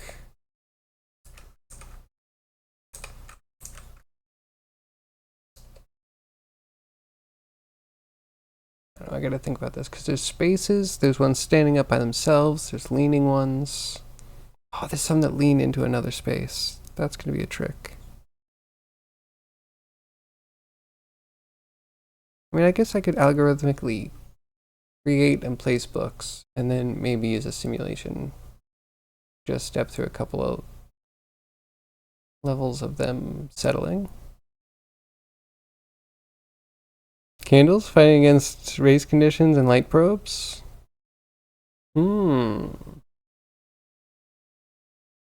Interesting. I haven't tried light probes in a shader. I would assume a lot of that's done for you and you're pretty much just getting... How many light positions do you get?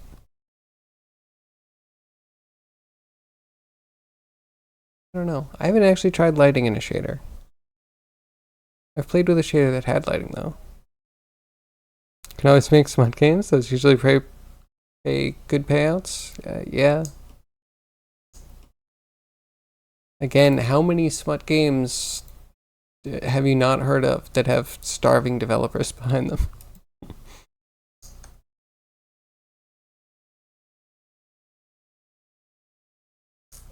Okay, now I would need a number of cube.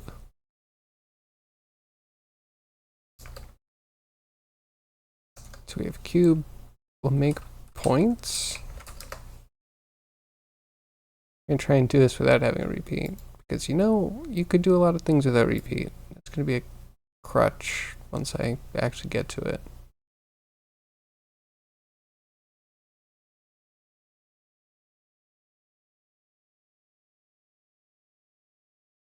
Oh, pixel animus. Rigged and animated? It is. It is. We rushed it. That last stream that we got an animation in was the only one, but we got like a full locomotion. We got like forward, turn left, turn right, turn in place, left, right, strafe. So those all work. And I think we got one quick attack animation. We'll probably pick them up November. Yeah, we at least got this jam going on.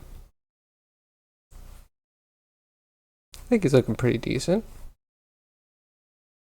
Yeah, I didn't spend too much time on that. Just spent a couple of minutes to render out what we had before. Get some lights to actually make them visible. Thank you. What are you up to?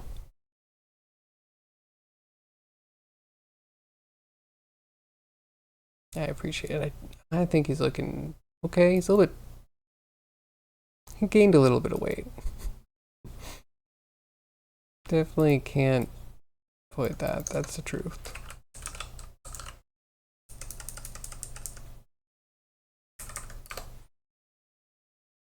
Since on points, I'll throw the points in here. We put the cube to the instance.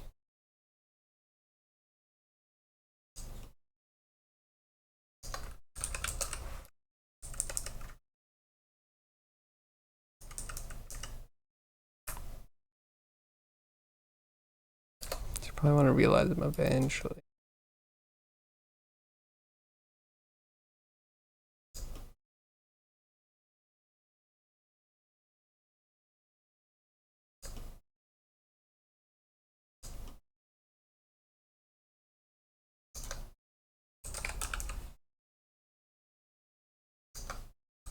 So it said position.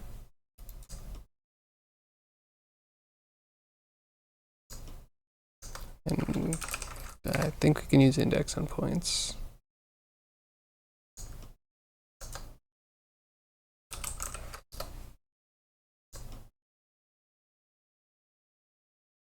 Divide this by the number of points. I think is this.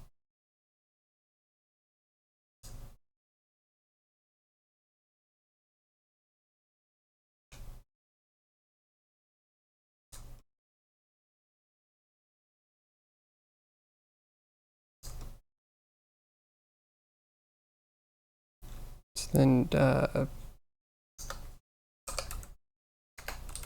out.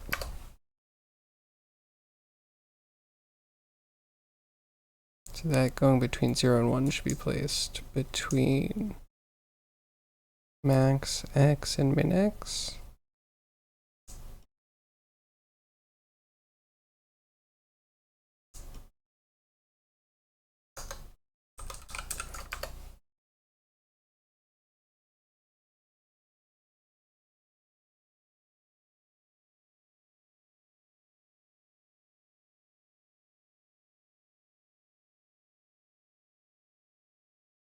And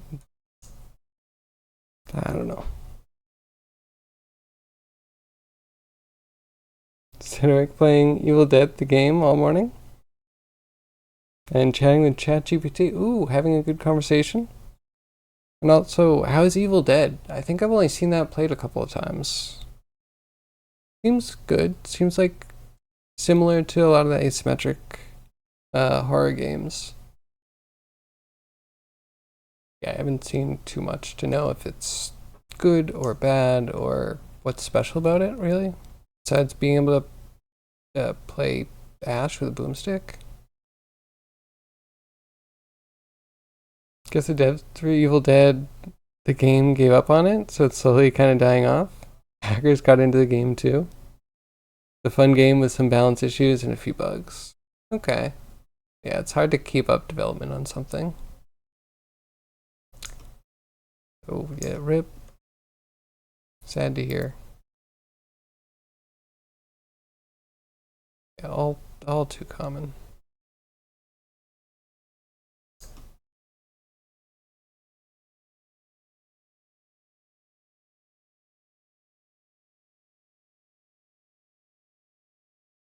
Hmm.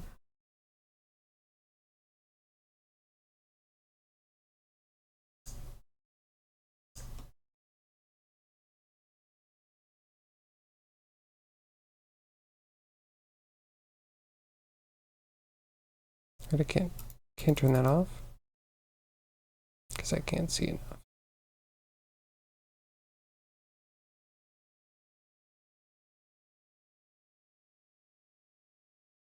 It's like a scavenger hunt with an Evil Dead theme while being chased by a demon, pretty much. That doesn't sound so bad. Sounds a lot like the Friday the 13th game. Yeah, again, scavenger hunt to find keys, survivables, gas, escape vehicle, while avoiding Jason. And then there was some thing about how you could find his hut and burn a skull inside if you could find it, but it was randomized every time. I didn't find many people actually trying to defeat Jason in that one. But it was kind of cool. A lot of shenanigans going on. Lots of role playing and whatnot.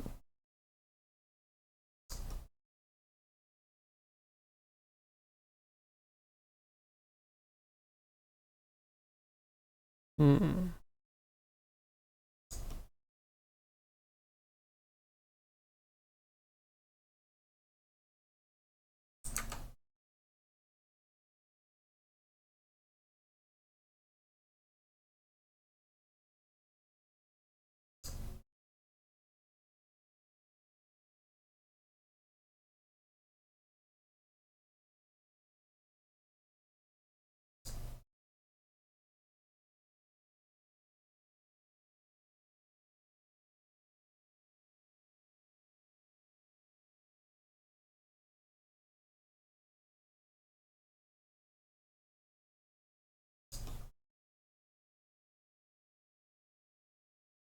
So no, I think I want this one.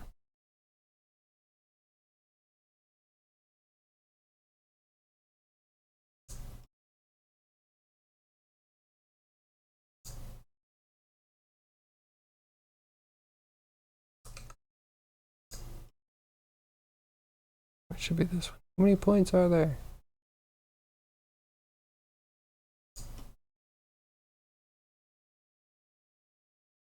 Actually, when you create points, are they all in the same spot?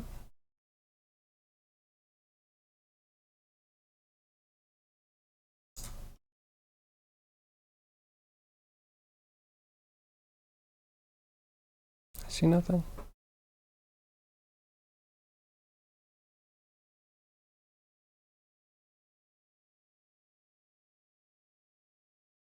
Hmm.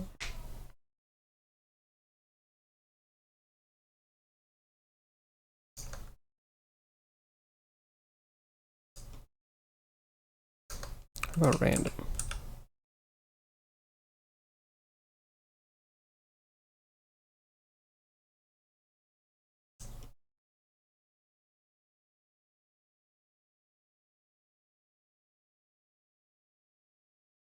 I guess we want this one anyway. Do points even show up though?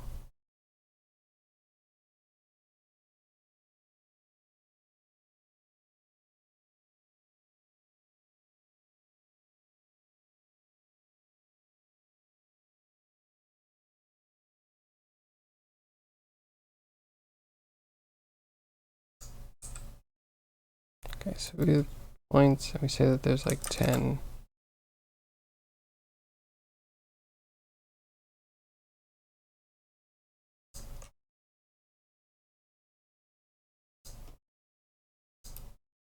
Okay, it has a point, but they're not spread out. Fine.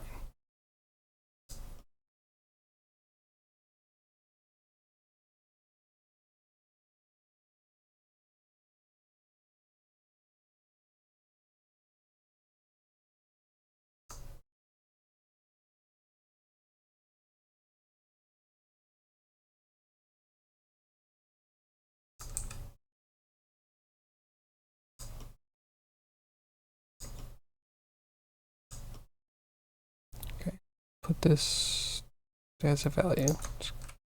Regular value. Yep, just like that. Thank you. Value.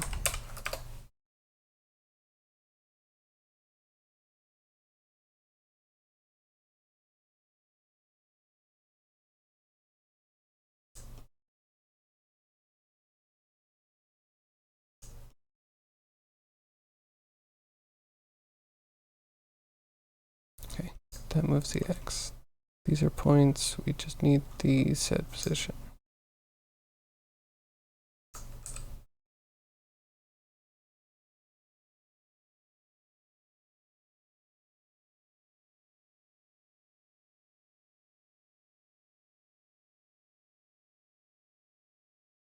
Okay.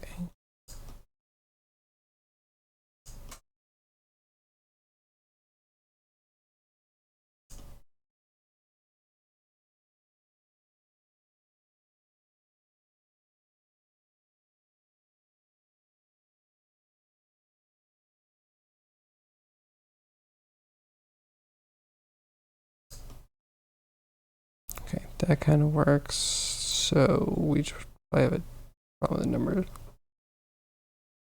You asked ChatGPT to help you come up with a game demo design, and you came up with an extremely complex and weird Lovecraftian game. Do tell, in what engine? Or is it engine agnostic? Is it just like a actual game design doc? But that sounds really cool.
Please.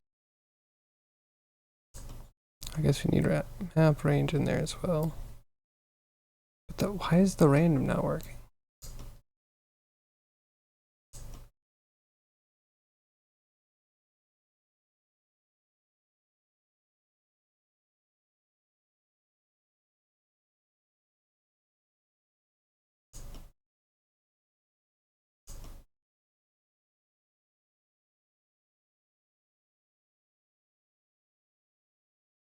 not even doing a single one? Oh, there we go. It has to be negative. Okay, fine. It's me, I'm dumb, we need an absolute value. Math. Math has absolute value. Just make a smut game. Zombie, you finally found someone. Visual novel, Hypernauters? I mean, it's also a dense topic. Category? Category, that's the one. But worth a try, I guess.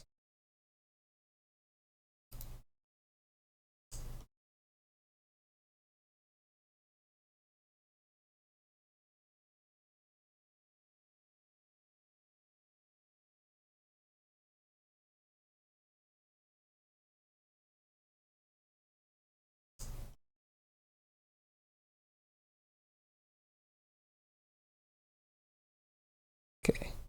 Okay.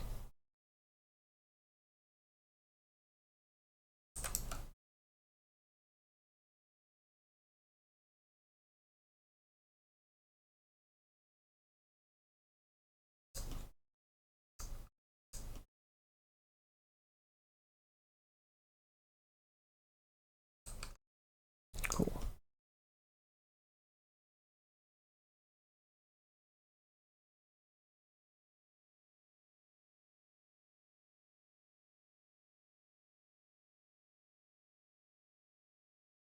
And multiply by 1 is what made that work? Very confused.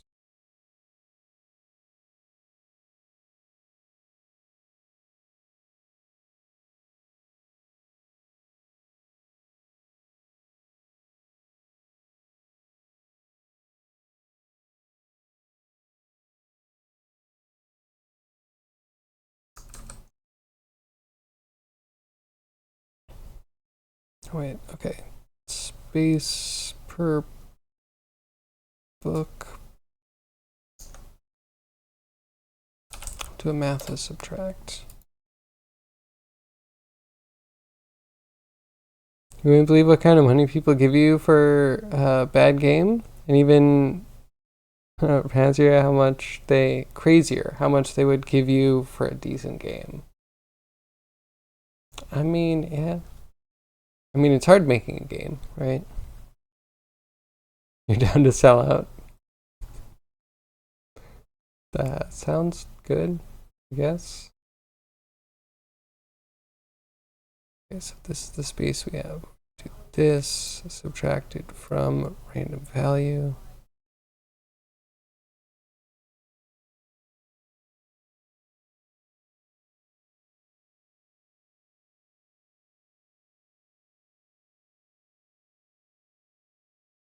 Okay, combine.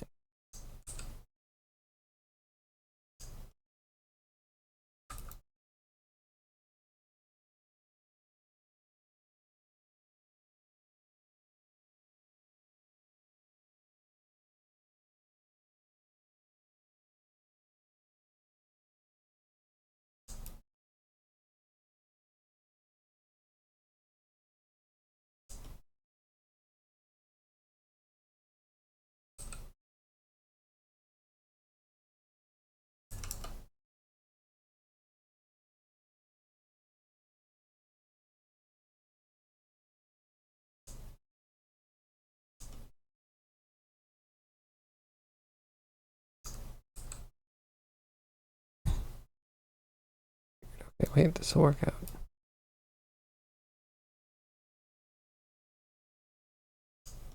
Or not.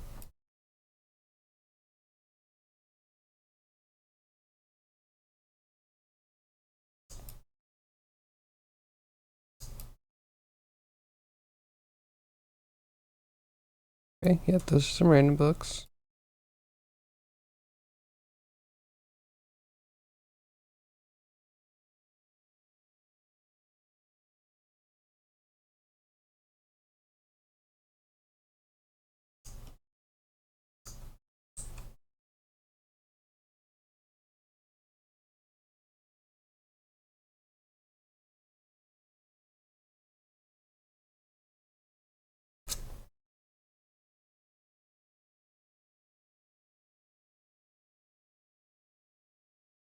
involves some really weird temporal displacement mechanics caused by a giant spiral that eldritch creatures placed on the island after being contacted by an emerging cult.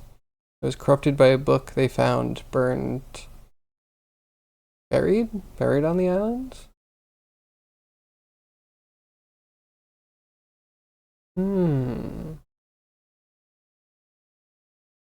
I had a temporal displacement game before. Interesting. It was also a lot more work than I anticipated. Players go through chapters of gameplay and they can leave the game after a match, basically phasing in and out of the timeline. Sometimes timeline loops around, so each match is ongoing. Story branches into lots of different outcomes. It sounds interesting. Also sounds very complicated.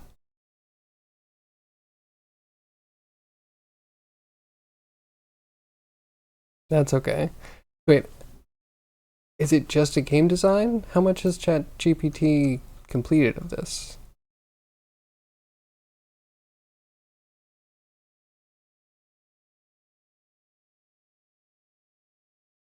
This one is like,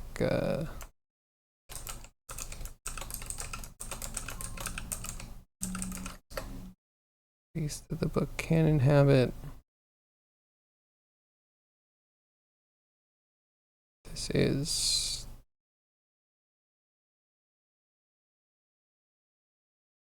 it's like the thinnest a book can be.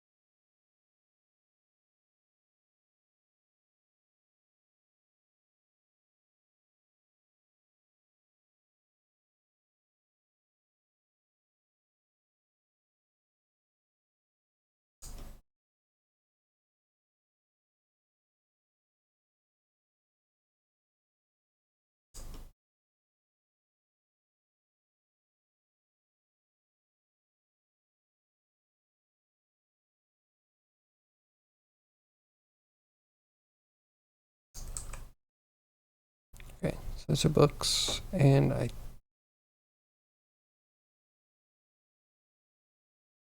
can I scale it? I don't think I can scale it. I think I can drag the faces around to change how many books we have.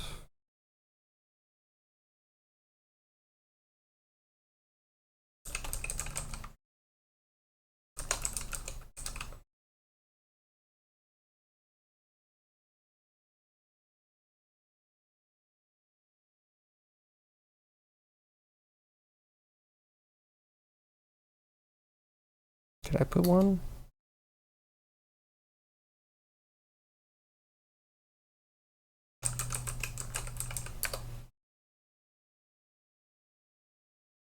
Okay. Good. So this is a different one now that we can elaborate a little more on, because we should probably rotate. We have to find that edge that we rotate over.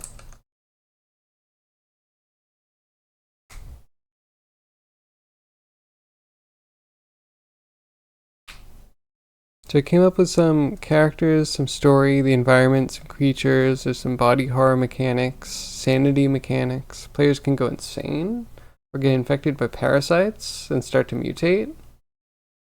Pretty detailed so far. Yeah, so it hasn't implemented anything. It just comes up with stuff. And if ChatGPT could actually make a complete game, it'd be nice if it. I guess you need the feedback. Is it Auto GPT? Like you'd give it the idea and it would come up with the script, and then it would try to use the script and then feed whatever error message is back into itself. A few years, I'm sure it can. I feel like we're almost there.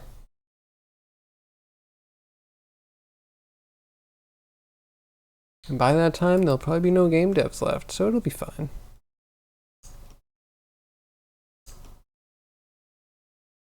Okay, this one. So the rotation.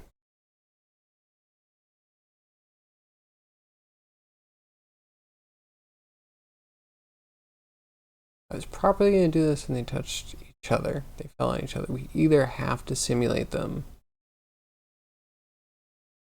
or we need to be carrying a bunch of data between books. But even if I bring the data, it's going to be tricky to have two books lean, I guess, lean on each other, or leaning tip to tip is going to be weird, and leaning over each other is both also going to be strange. Yeah, the best thing I can think of is probably like realizing and maybe simulating. I think the realizing hurts.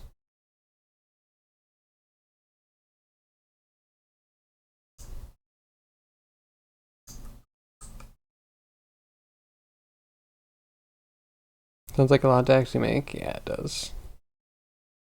You had to come up with some stuff to design, but you thought a small demo or something, but it's an elaborate, crazy story-based game with lots of stuff to design now.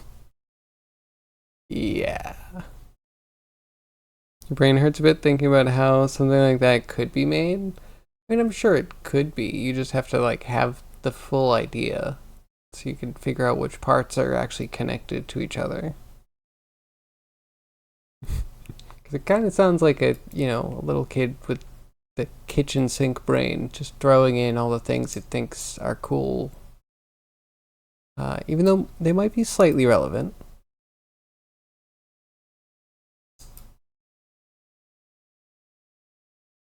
To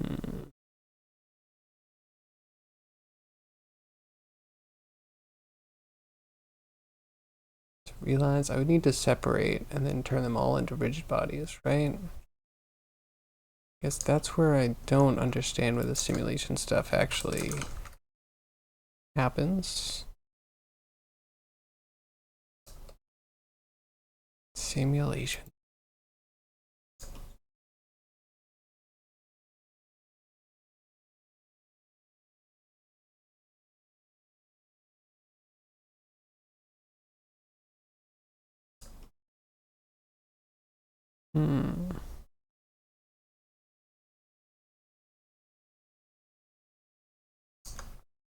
There's no like gravity or physics, is there?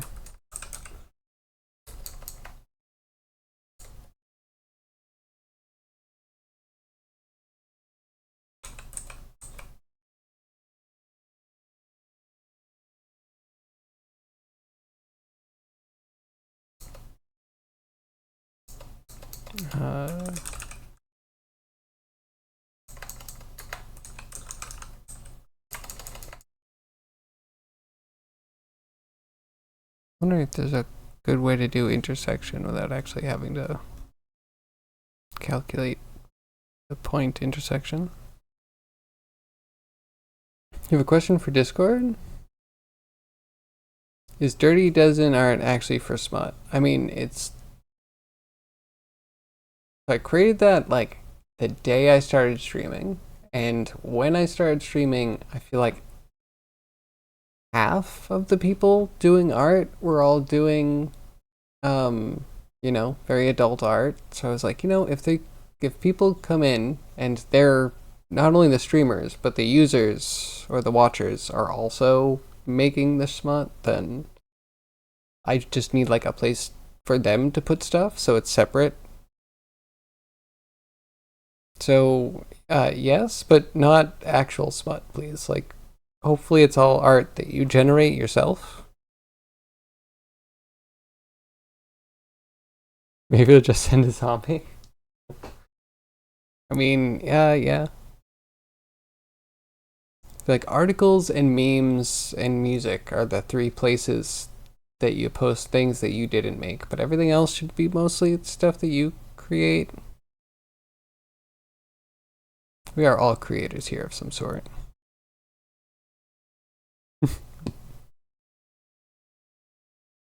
Zombie, you're speaking of the secret Discord. Yeah, Zombie has a Discord. Zombie also has an SFW.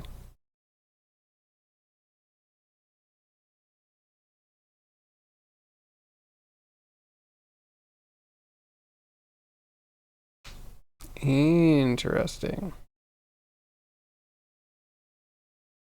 Well, that's cool. What about your art, Toast? Why don't I see more of your art? That meme was great, though. More memes.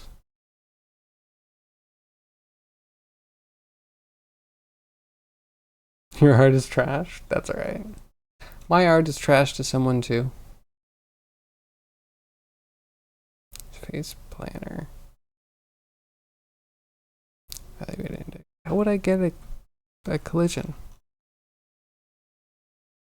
Or can I not actually tie into any of the physics system? You just get this simulation that lets you step through time. Which again, why is Blender such a bait and switch? You're like, hey, check out this feature. And you go check it out and it's like, this only barely technically fits the description you gave it by like the barest minimum, and no one in the world is expecting something as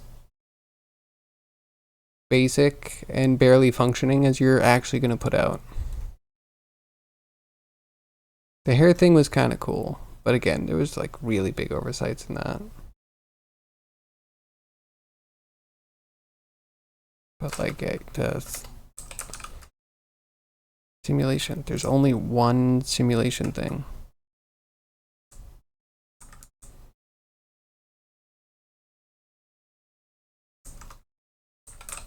No physics, there's no collision.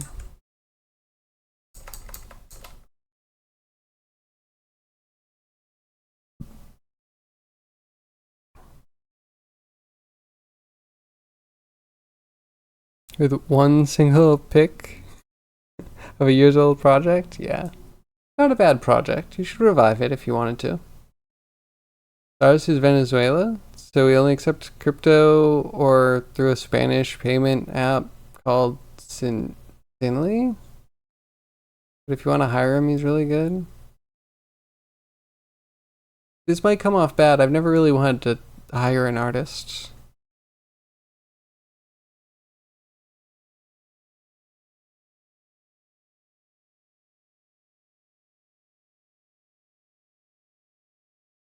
No third-party stuff. If you got a fun project you like to discuss, you can do that. But no random other stuff from other people. Yeah. Toast, what are you trying to amplify anyway? What signal boosting are you doing? Random people that you've never met doing smut that you're not buying yourself.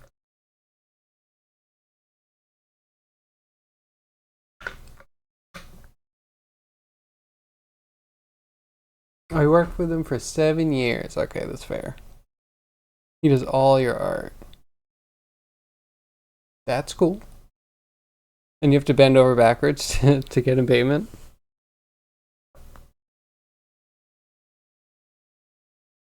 Well, so wait, is all your art furry art?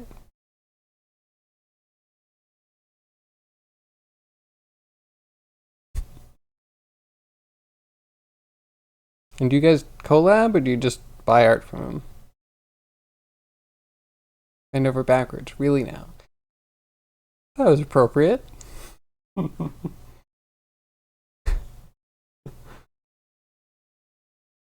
mean, it does sound like you're getting into quite an awkward position to pay someone that.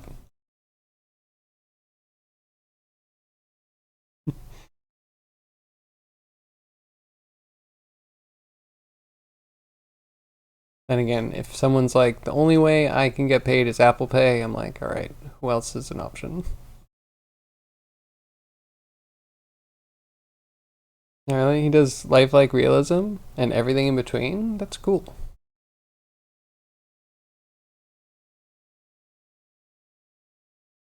And he's super affordable. Neat. He does 2D work, I assume.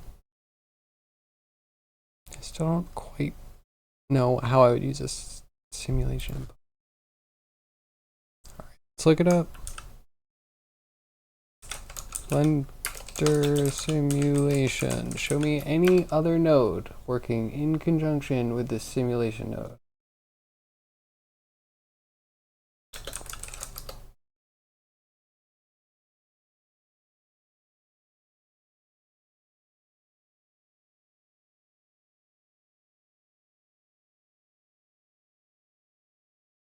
I'm just crap looking up anything like this. So many crap videos. I just want to go to videos or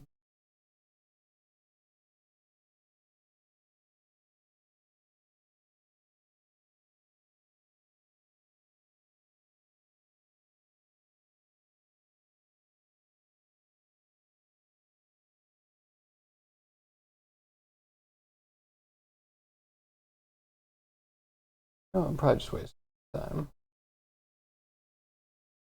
All of it.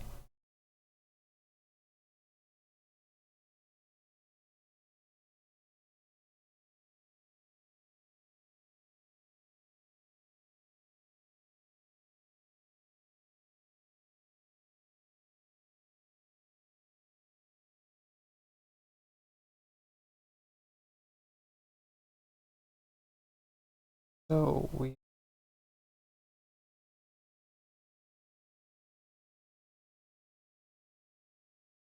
I don't see anything that has any actual. Of course, I see maybe one, but it's so zoomed out that no one could ever get from it.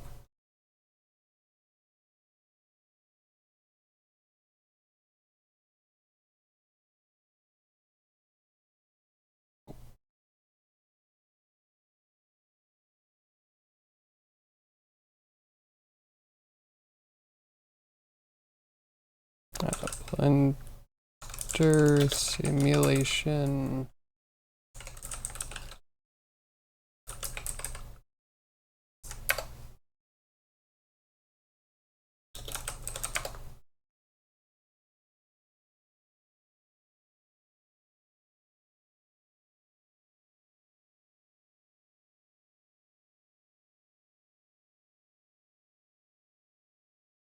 Like I'm seeing a whole bunch of notes.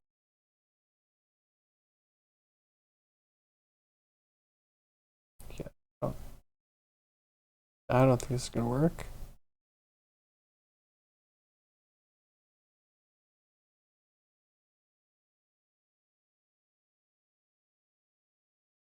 Okay, you want to get your $50 by trying to sell a commission?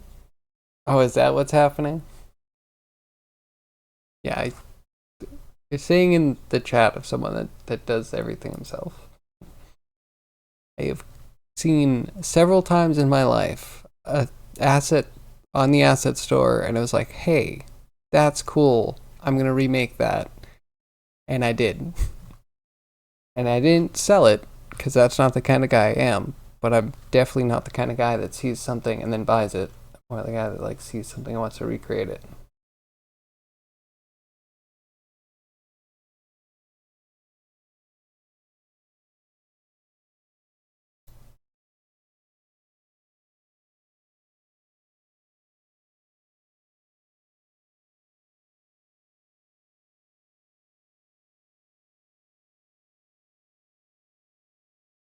Oh, okay. So you can get proximity.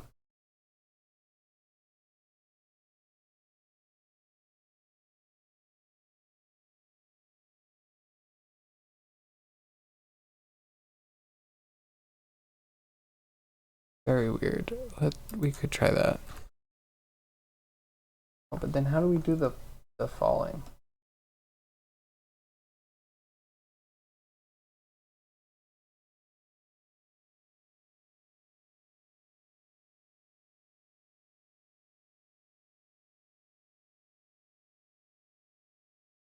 Let's want to just rotate around a point on their base, either the right bottom corner or the left bottom corner,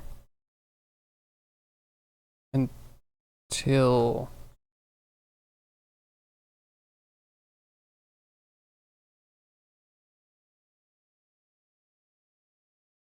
what does geometry proximity look like?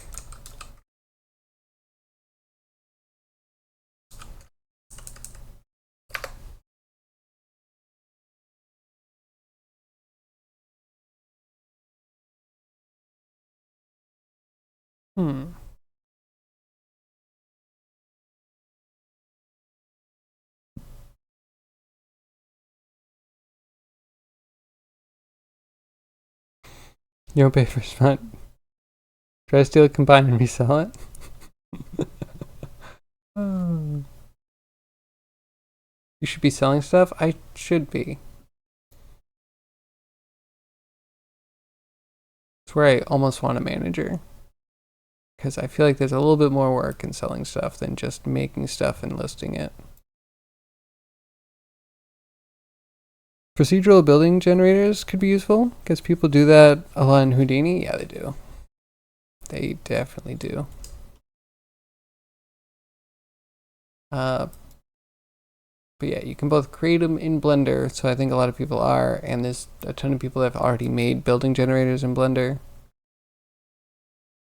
I'm sure that it's early enough, you could still make lots of Blender stuff and still, you know, get some customers there.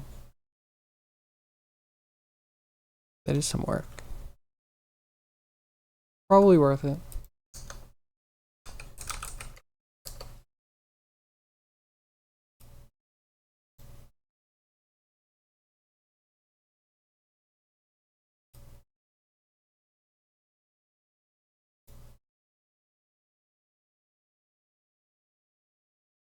So you need like a vector math.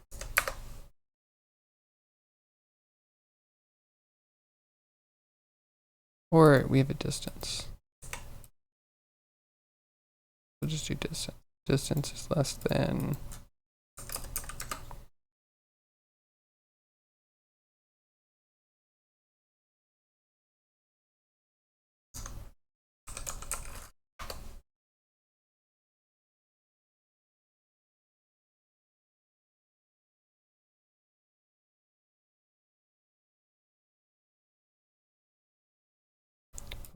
then set position.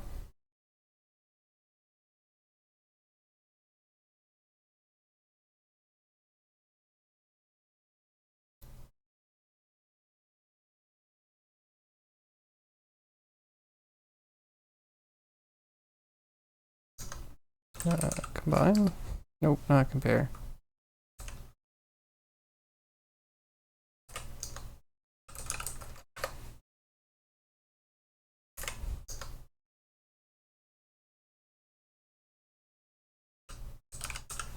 There it is. Just put it in a place, and then put it in a place.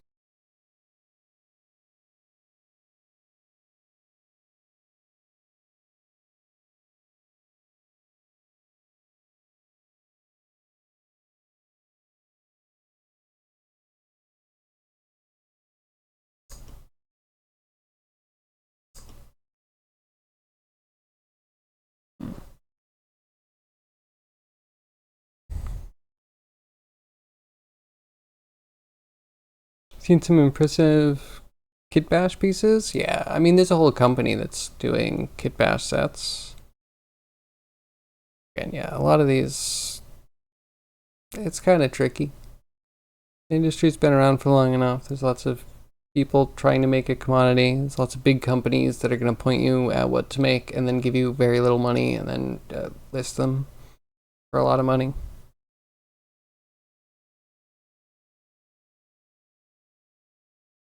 Why don't you do right like the millionaires do? Put your stuff on the market, make $1 million too? This is true. Why am I not making $1 million? I should just be rich. I should just get rich. Why am I not?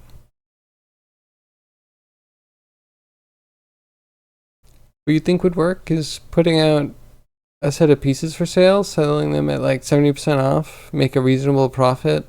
Wait, 70% off of what? Make a reasonable profit, get to the front of the marketplace. Yeah, like that's just easy to do. Putting a hire me blurb on there to get commissions that way. I don't think any of that's easy. Like 0% of that is easy. That's all work. And not some of it's work that comes with a random number generator, like getting to the front page, or that if you got to the front page, people would care and actually click on your stuff.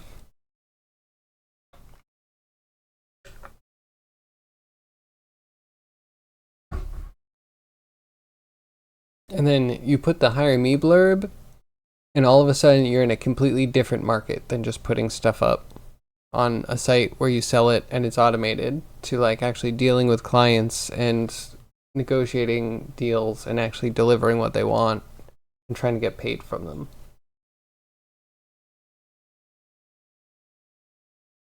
Yeah, that's going from being a,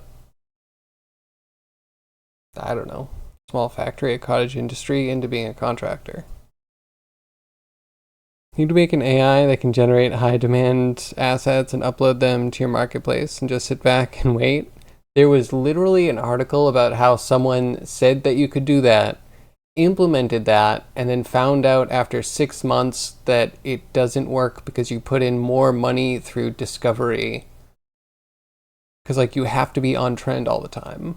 You don't just like put up assets that no one cares about and hope that, you know, over 5 years you'll get 2 or 3 clicks. Like that doesn't make any money, and you've put in a lot of effort for nothing.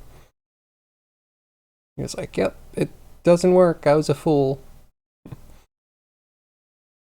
Went from, you can do this, you can automate all of this stuff and have an easy income stream, to like, this is impossible, this is everything I tried and how it failed, and it's viable, but only if you do it as a full-time job. There's like no way to actually just say it's a side hustle. So I found that interesting and somewhat validating, because I would assume that like people weren't successfully necessarily doing that before AI. Why would AI be able to allow them to just do it after? Like, just because you can generate assets quickly doesn't mean you're generating the right assets. You think NVIDIA is working on image to 3D model AI? Oh, yeah, they've had that forever. And multiple things that do that too. Multiple methods of getting a 3D model out of an image. I do mean an image. There's one that like literally grows things out and then kind of evaluates the highlights and shadows and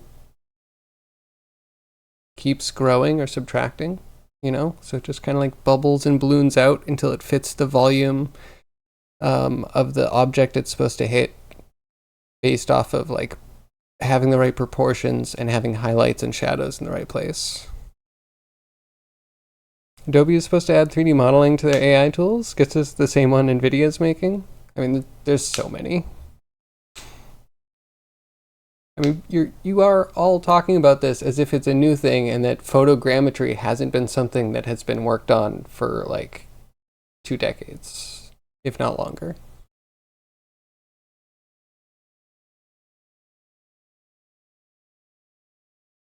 Like, it's even more interesting to me because it's always been black box. It's always been very legitimately like you push pictures into thing, you get model out. And now you have an AI that you push images into thing and you get model out. I mean, less images need to go in to make a good model. But yeah, to me, the user experience is almost identical. So the fact that this is making any sort of headlines is just like, why? Didn't you know that this has been something that people have been doing for like ever? Like, you might not realize Wayfair, the furniture company, has been scanning, like doing photogrammetry on all of their furniture forever. Like, you can just use an AR app to drop in furniture to your apartment. Shows IKEA. Okay, cool. I would imagine that a lot of them has. Do you think if a big company like that can automate the process down, and they've been doing that for 10 years, yeah, it's easily a very accessible consumer tech now too.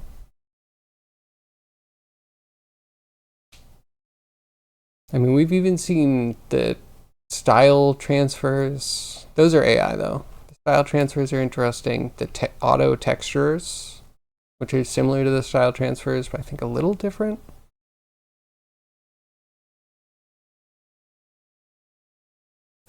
Pixel, we're gonna have to agree to disagree on that. Oh, 3D models generated from a text prompt.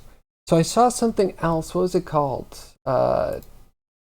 Art or something that was doing text to 2D image, and then the 2D image would be fed through the same thing to get a 3D image.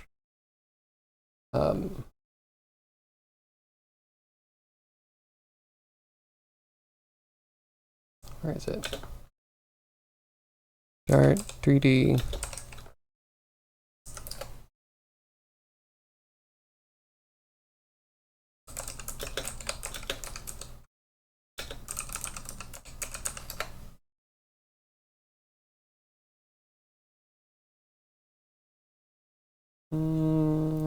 Not seeing it anymore. Again, that was just like a couple of weeks ago. I think I got a random thing in my 3D model from remote sensing images. Oh, that can't be it. That's way too old.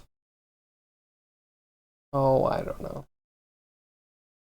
I don't know. But yeah, just feeding one AI into another AI into another AI. But that also sounds like doing the, oh, what was that camera that has no lens? It's like a camera that will get a computer description of a scene. It will feed that through an AI, and the AI will generate an image for you. So trendy.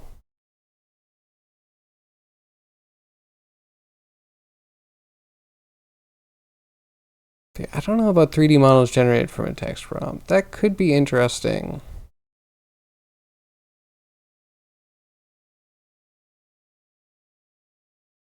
I don't know. Is that the end? Maybe that's the end. If you can actually just sit down for 4 hours and get a fully textured rigged model out of a computer because you just talk to it about what you want it to be. Oh, yeah, that might be the death of art for me.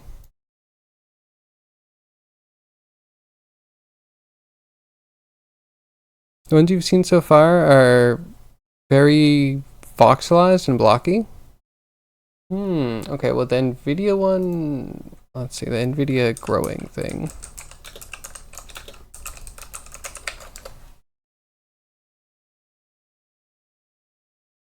I definitely saw it on 2-minute papers.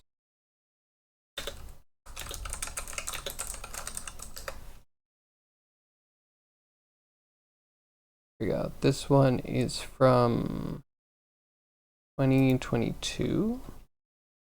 May 2022.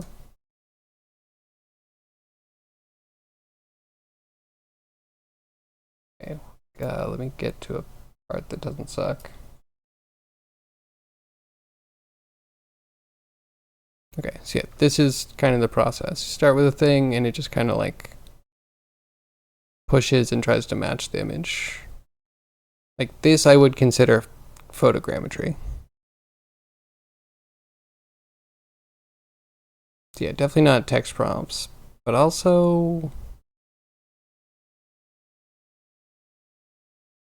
I don't know, I never wanted text prompt a 3D generator. Legitimately feels like I would just not be the world I want to live on anymore. Like this is kind of cool. The idea of making a tessellated updating creator that just kind of like pushes itself to get more detail based off an image and comparing. That seems like a cool little project. And by cool little project, I mean something you'd start and probably never finish.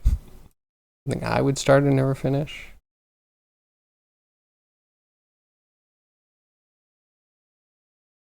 What will you do when art dies?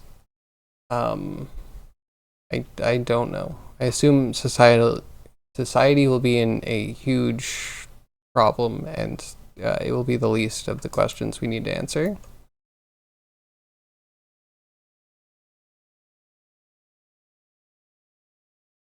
Because the art necromancer and the rule the world. I mean, I'm gonna become an art necromancer, and isn't that what 100% of other humans are gonna be doing? Because there's no other way to make art at some point. I think I kind of believe that, actually. The more we get professional tools integrating AI, the less that the tool even matters, and you could just be typing into anything. Your Google Foo says that text to 3D model doesn't exist yet.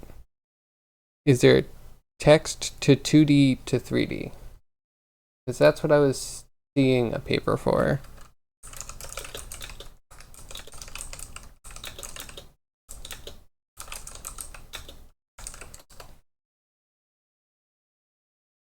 Alpha 3D, transform text and 2D images into 3D assets. alpha3d.io.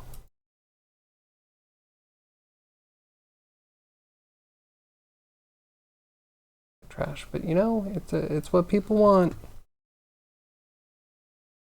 No credit card required. First 50 AI generated 3D art assets are free. Yeah, you know, your jobs are safe. Totally safe. I don't think these are going to be good, but I think there's going to be a lot of people that are willing to just throw money at a machine to play around with something than ask someone to make it correctly. So yeah.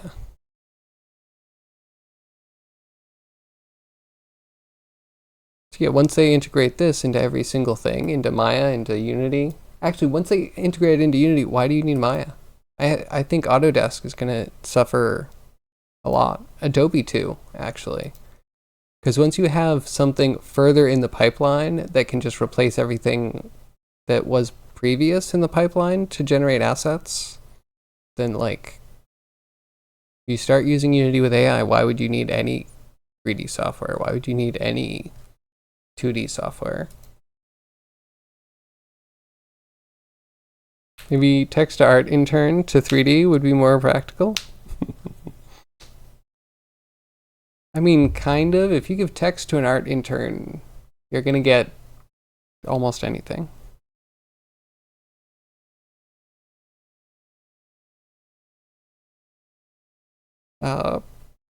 But yeah, I don't know. Having an open communication with an actual artist that you can give like ideas that they hopefully won't misinterpret seems legitimate.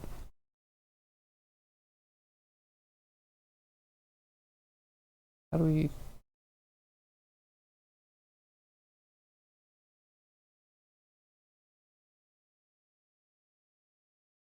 This needs a source position.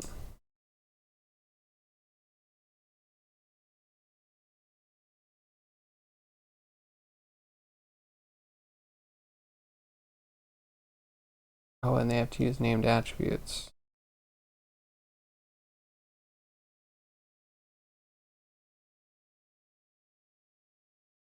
Oh, this is weird. This is weird and a little brain breaking.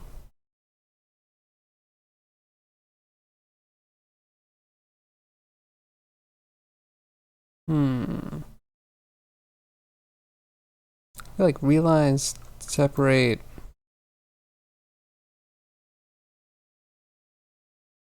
And then simulate might be the best answer.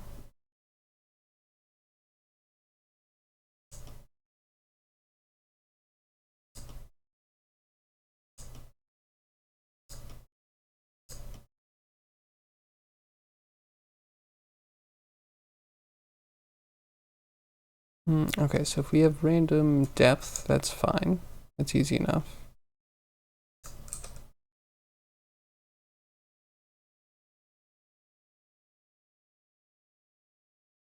I mean, so would anyone here be comfortable with getting, I don't know, like $5 a day and a text prompt that you have to turn into a 3D asset? That's kind of what that sounds like. Oof.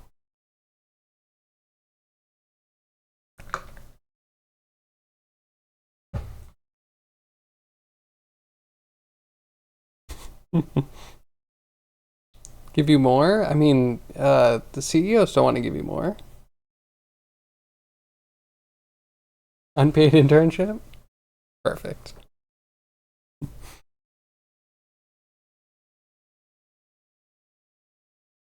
Yeah. I can also imagine this is the fear of managers or something.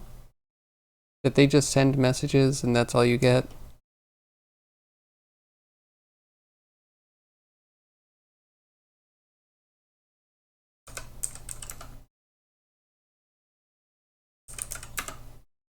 And I would prefer the meetings to sitting on a bus any and every day.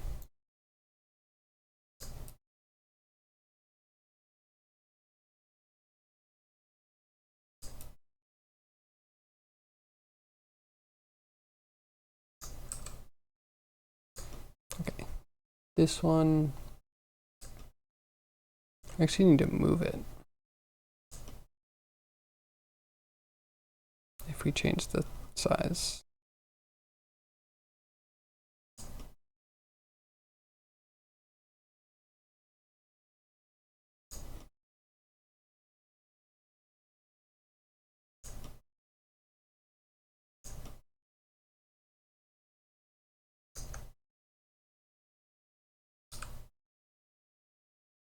Vector math? Maybe it's vector math. Everything looks like trash so far? Wait, what do you mean? What's looking like trash?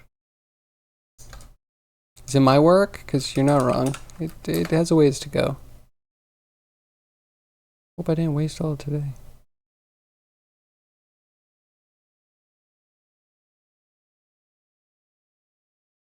I think we do a subtract.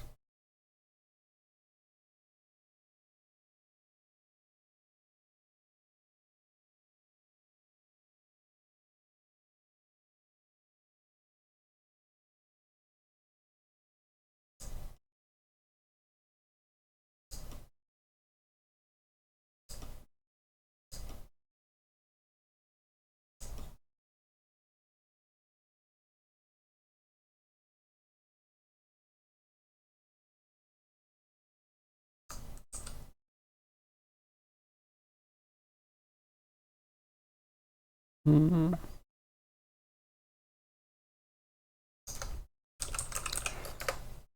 Math instead of vector math, I think.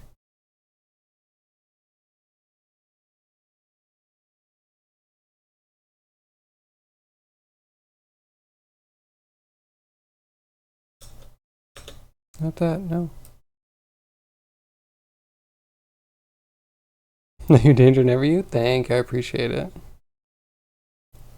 You mean the AI landscape? I mean, it's true. It's weird because some of it's not terrible. Like, if you consider that we didn't have this stuff a little while ago and now all of a sudden we have it, like, it's impressive to get a computer to do some of this stuff. But the speed at which people are talking about it just being good is then replacing people and being viable for products is like, wait, what? No. It's impressive, but you're all really huffing the copium. You're so excited about making sure you never pay another human being again.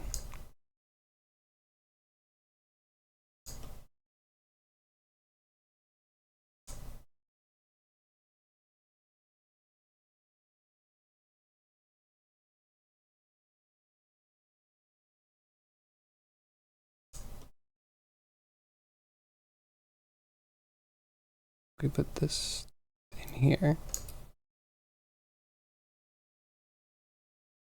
We subtract that. Do we have to divide it first?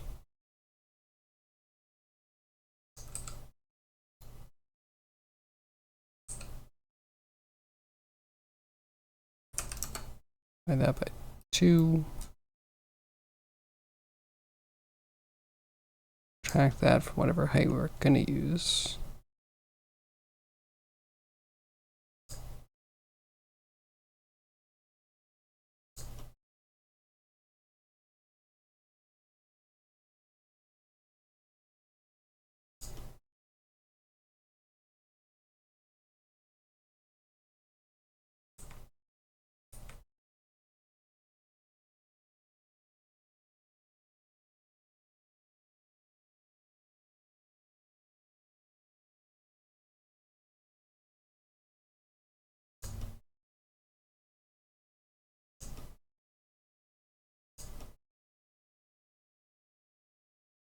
Yeah, this region's cool, but a little unlabeled.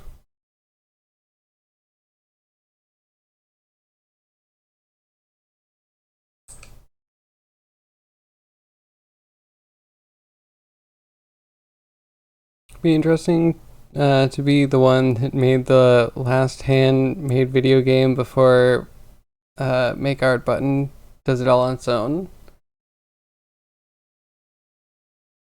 Maybe not the last, but I know what you mean. I feel like the last is gonna just be a really sad situation that everyone's gonna ignore.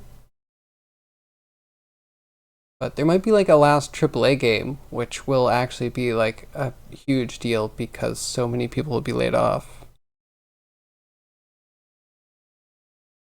Just marketing bros? They all left crypto for AI? You are so right, Toast. That's 100%. Like way oversell AI, but they're overselling it to the people that do the firing and it's working. Got your Stable Diffusion to render in less than 30 seconds instead of 2 minutes? That's interesting. How do you do that?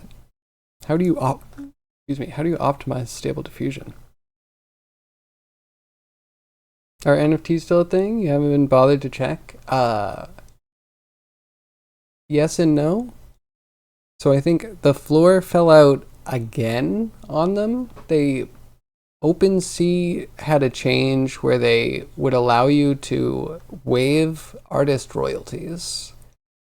And everyone except for the scammers that were still doing NFTs were like, okay, this is the last straw. The only reason we found a positive space within NFTs at all is because when we buy and sell NFTs, the royalties are helping artists.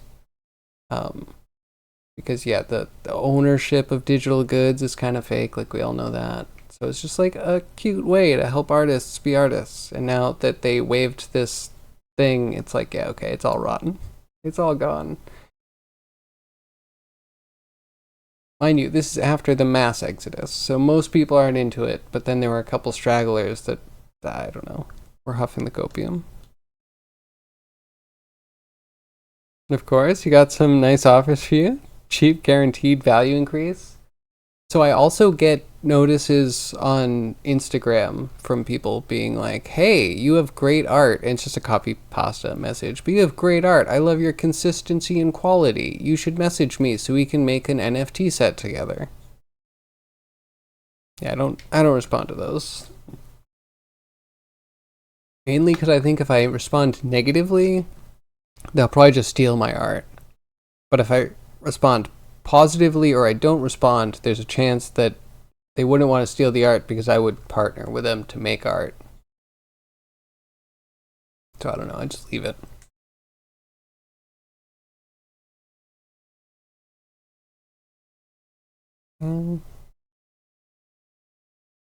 Like, part of me says that if we actually had the metaverse, that could be a really nice solution for some problems.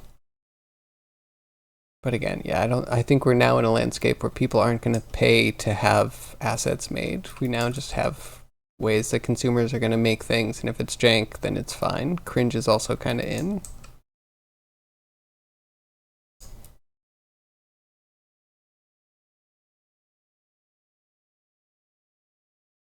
I just want to tilt these.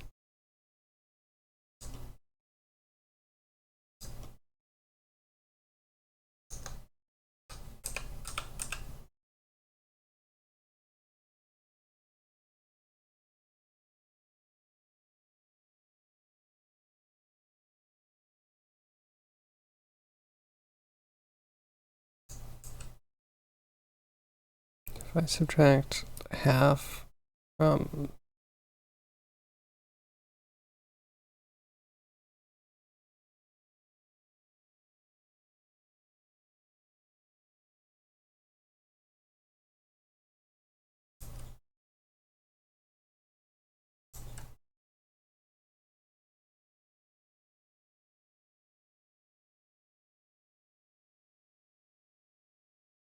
maybe this is the point to rotate around. I don't know for sure.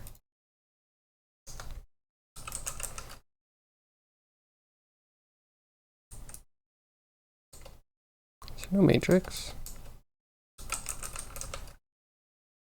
There's no matrix. That's probably a good thing.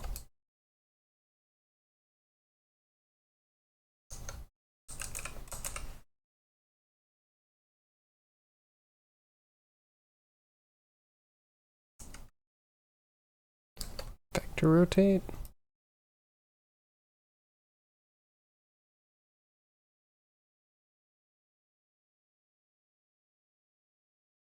This would be the center. Position would be the vector of each individual component, I think.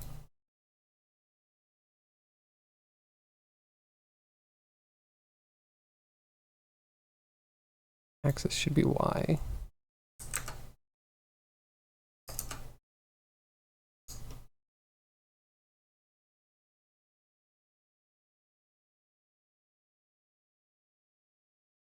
Might only work in set positions. Let's try set positions.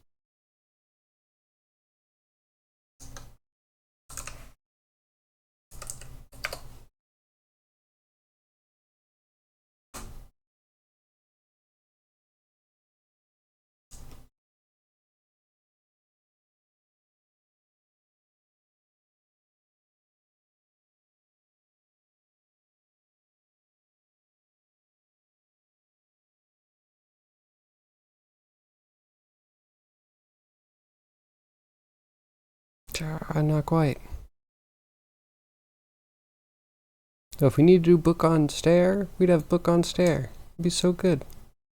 But we don't need book on stair. No good.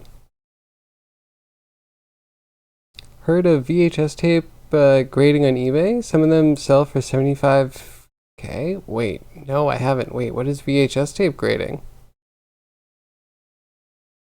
Some people have way too much money, so they will receive a VHS and they will watch through it and they will grade it based on quality or number of times ran through a head or something like that.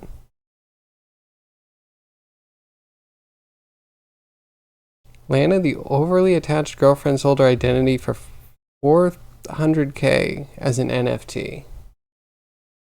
How do you attach that to an NFT?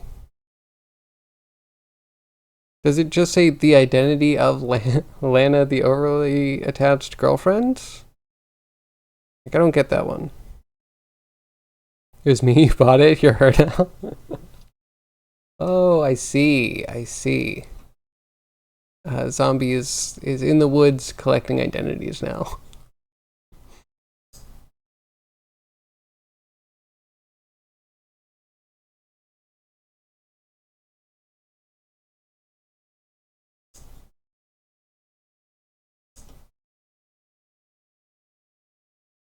Where is the position of points?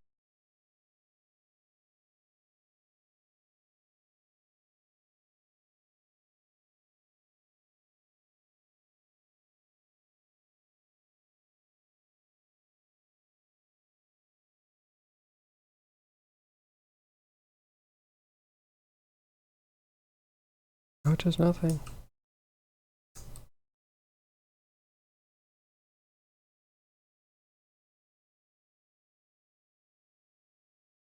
Just, is it not really rotating around the center point?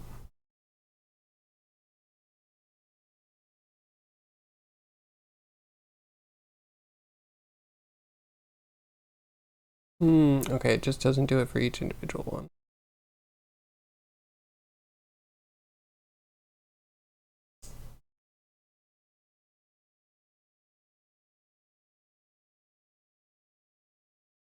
Do this for instances instead.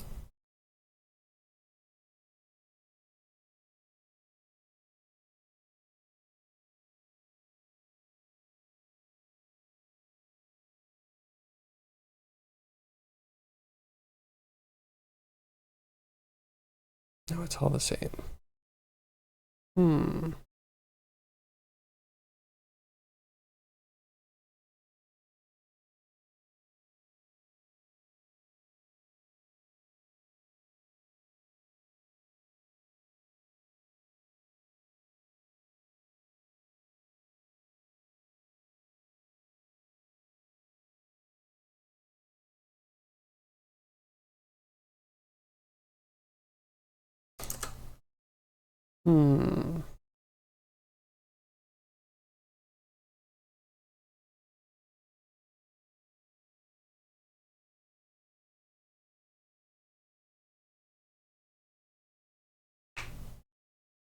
I say break the seal, which makes it worthless.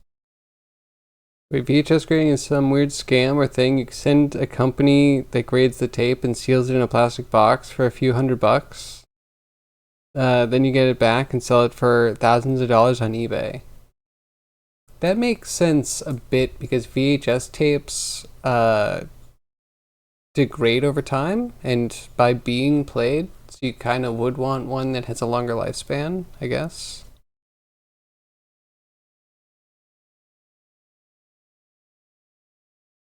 Someone with way too much money can buy the tape sealed in a box. They can never watch it for some reason. I mean, yeah, I guess that's probably true. Usually done for big box retro games or Pokemon or some shiz like that. Yeah, so I've definitely seen it on big box games because big box games, especially during COVID, were like booming.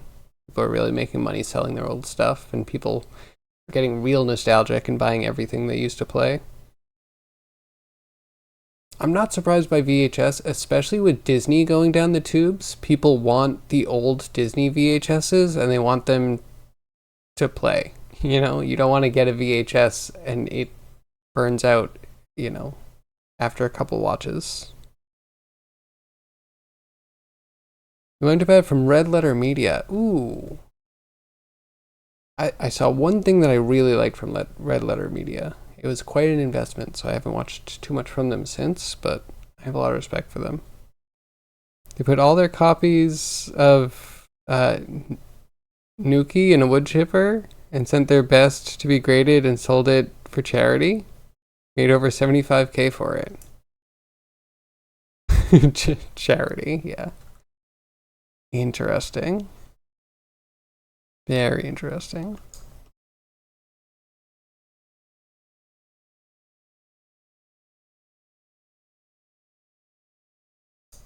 Or would we want to just... Wait a second. What happens if we rotate this?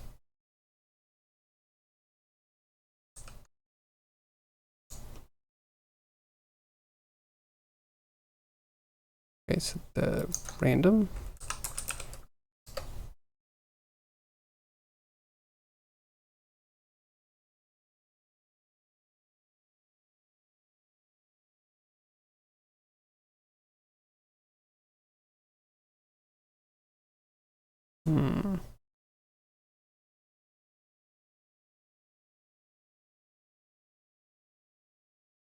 Just need them to rotate around the bottom, otherwise he'll lift up.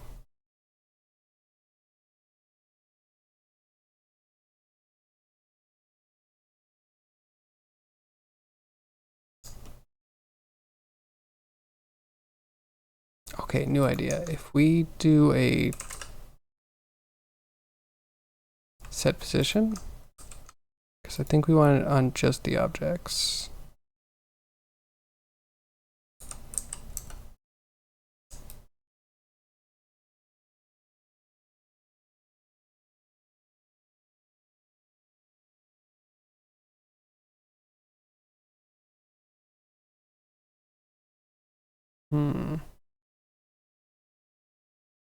So we could try an offset by whatever the height is we use, I guess.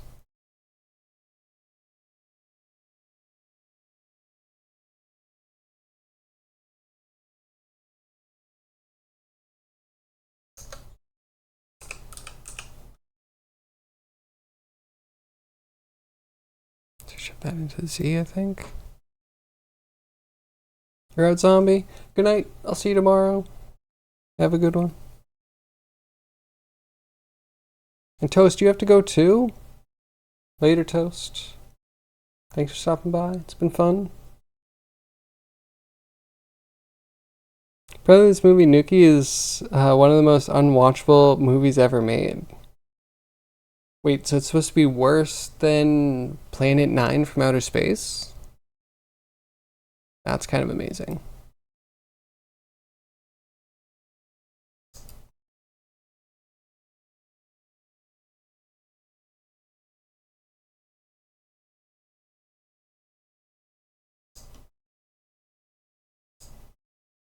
It's a little weird. Yeah, they're definitely skewed.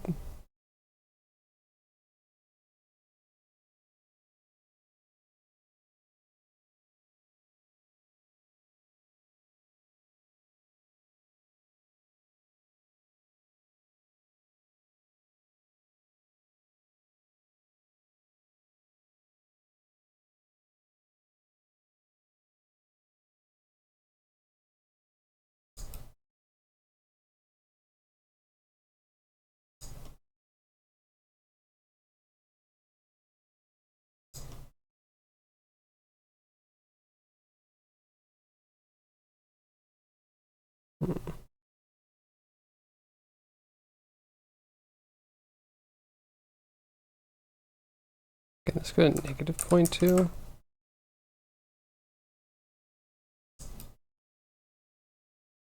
Just don't touch, and I'm sure they're gonna clip or lift up from the ground.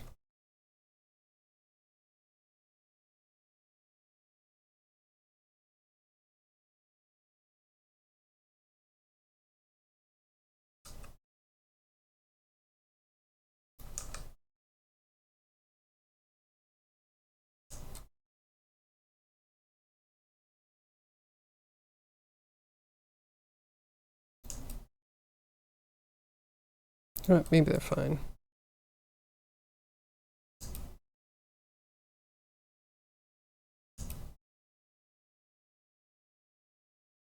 The only problem is that they don't touch.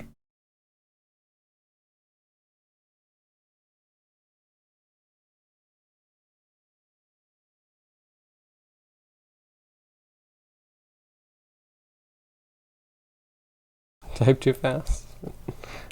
No worries. Typing fast is a good thing, right? So, are you ever gonna actually embark on this Chat GPT Cthulhu occult adventure? Or are you gonna start from scratch and find a simpler game concept?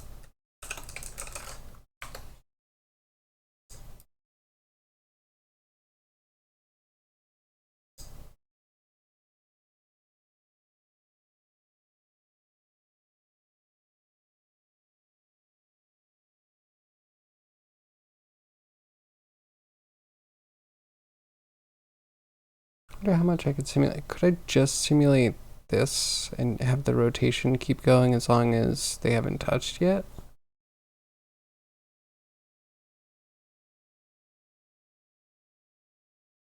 Be an idea.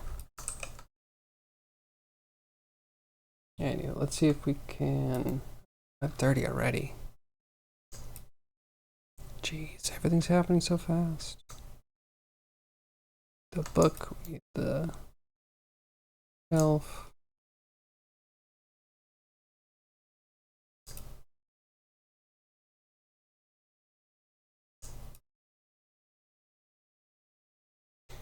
I think that game would be cool, but you were thinking about doing some concept art, maybe a small game demo or something, but it kind of went a bit overboard. Yeah, sounds like it.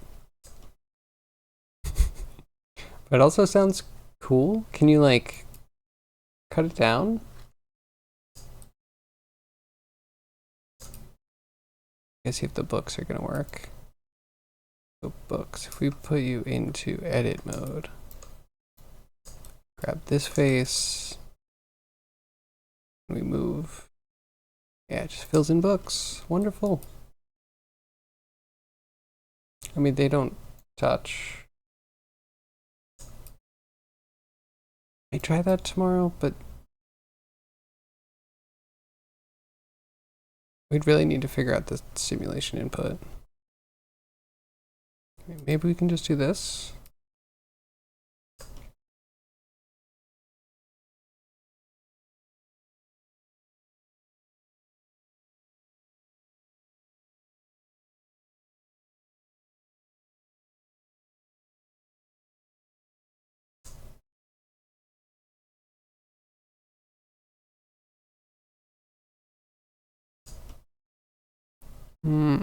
Gotta think about it, because we would want to have a direction it's falling in. And we'd want to store that per book. Then we would need to know the books it could collide with. That way each one knows its neighbors and is checking its neighbor to see if it has collided yet.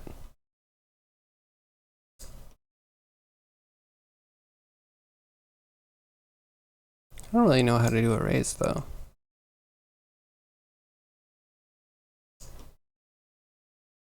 Yeah, there's definitely a bit to learn.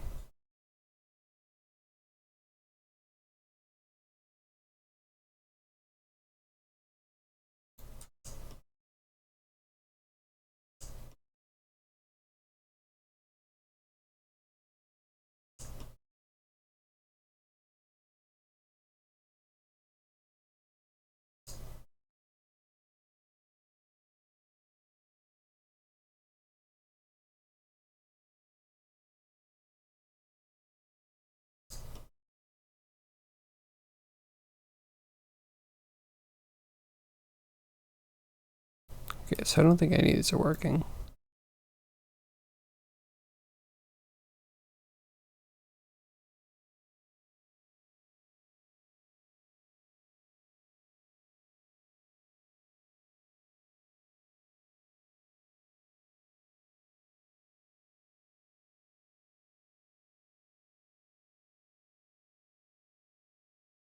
Yeah, just keep it there for now.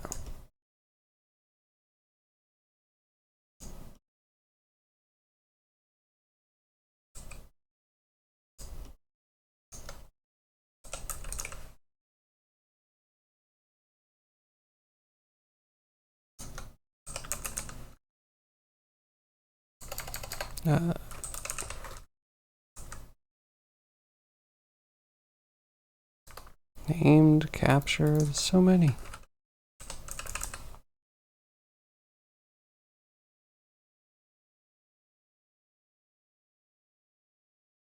Not sure you would scale it down and still the scope of the story mechanics in place. Well, I mean, yeah, part of it might be that not all of the story is necessary. Maybe not all the mechanics are necessary.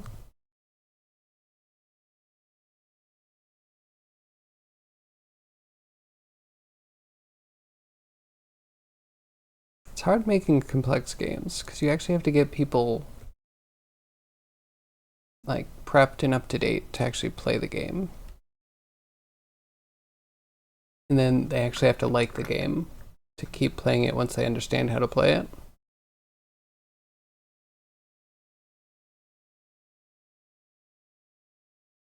Trying to learn but slow and unproductive. Programming can be tricky. Gotta definitely find the right project. Yeah, that's a part of it.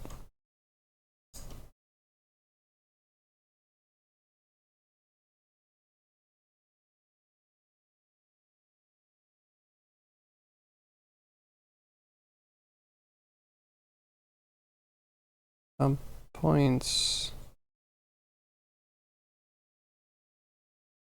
One of these, whatever one we actually end up using.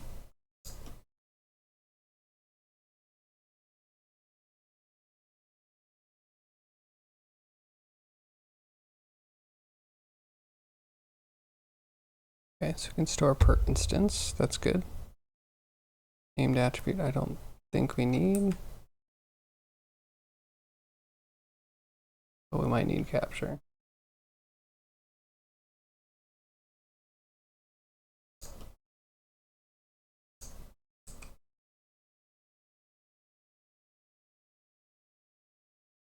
Okay, did you give me permission to use simulation node?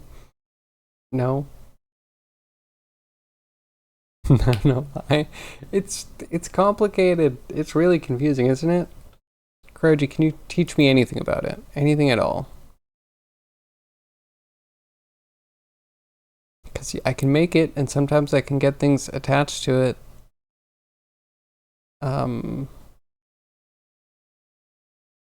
So we're going to store an attribute, I think, per instance that's going to be, I guess, which direction it's going to fall in. And then I would want it to fall until the face is close to other face. I don't know. Why is there no collision? Could they not just have made, like, is this face touching this face? But hi, Kroji, how are you? Hope you're having a good day.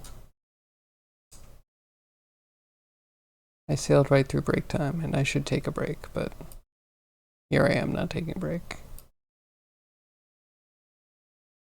Did you know? I haven't got a clue. You like the curvy lines with the different colors? Very true. Very true. So this was going to be just like thing.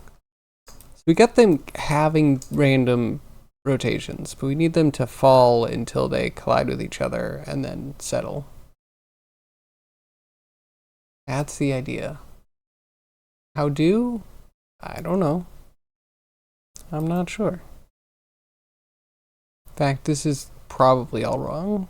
And I wonder if it's actually possible, or if they just put simulation in to be able to say there's a new big feature, but then simulation's actually just a trash, unimplemented design that, you know, you can elaborate on that. Just there's nothing to go with simulation. There's nothing. And it breaks your brain trying to put anything into it properly. My brain's broken, that's for sure.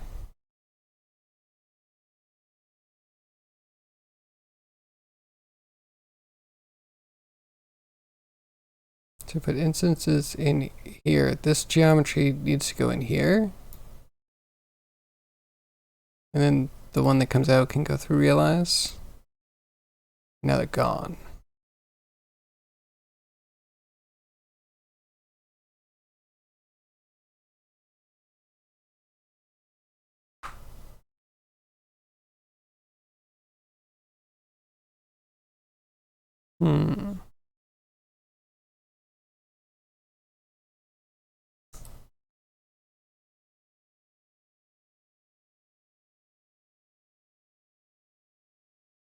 I mean, in, out. Can you not just be? It broke everything.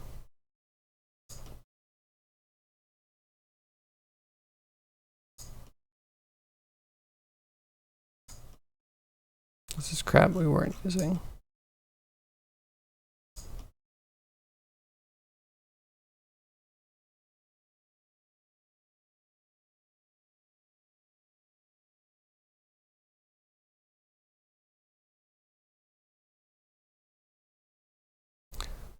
Why would it not at least go through the simulation output?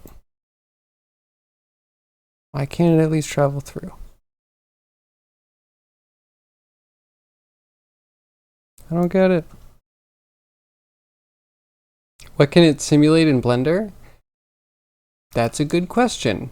So it's supposed to give you a space in which you can do some logic, and that logic can be updated by changing the time. So simulation's pretty much just allowing you to have kind of a loop where you know some data from the previous frame, and and you can be working on the current frame. But it's a bit confusing because there's absolutely nothing that goes well, nothing that I've found that goes with it specifically. It's not like here's a simulation and here's a collision or here's a gravity. Like you have a simulation and then you have everything that you could have used before, but now you have to figure out how to, I don't know. That's where I'm lost. It's like, why can't I at least get it to function? Like we're at a time. We have an advanced time. Should it not have the same input as output? But no, it doesn't. So I don't know. I saw a thing that's amazing that we'll never be able to do because everyone takes pictures of Blender so zoomed out that you get these little blurry blobs to be like, oh yes, I can clearly follow this diagram. But yeah, like this, I guess, is a simulation that has lots of bugs crawling over a surface, crawling out of a head. I don't know. But then this region right here is everything that's happening within the simulation, but not that anyone could read anything, because again, nothing is helpful.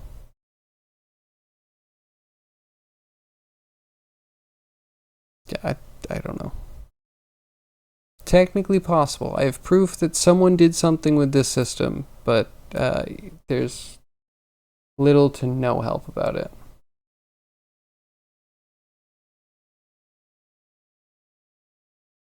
Actually, we can check out it moving. Oh, and it died. The second I decided to play it, it died. There we go. No, it can only play a couple seconds at a time. Good. Wonderful.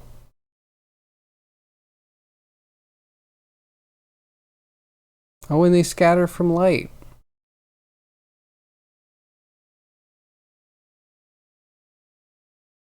Okay, so yeah, if you have a light as a point, you could like get the distance from point to bug and you know, increase that distance until you reach a threshold. That kind of makes sense. But also, nothing's super interacting with anything else. The closest thing you have is like, I don't know, if I could figure out the iteration, I guess, I'd be fine.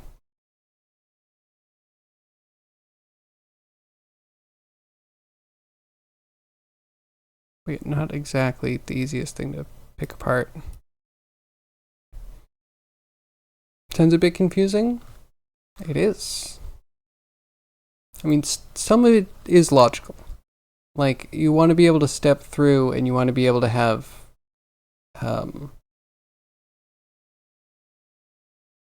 that gives you delta times. How do you know what the data used to be? Probably sounds confusing because I'm confused. But once you know how to use it, I'm sure it's not so bad.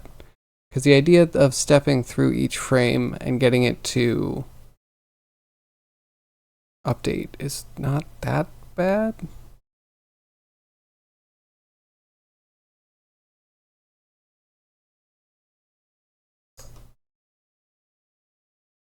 I wish Blender had at least a small crash course in how the simulation work. It's also hard because it has simulations that have nothing to do with nodes, and then they called this simulations, and this node simulation has nothing to do with actual simulations. So when you go to look up anything, like what people have done with the simulation zone in GeoNodes, like you're half of the results, more than half the results, almost no results have anything to do with GeoNodes because it's new. And people have been asking questions about how to do simulations in Blender for like a decade. So, again, the pain of living in the Blender ecosystem where the naming conventions are not friendly. Looks pretty cool. Reminds you of Niagara Crowd Sim. Okay, in Unreal. Showed off when they introduced the Nanite demo. Fair.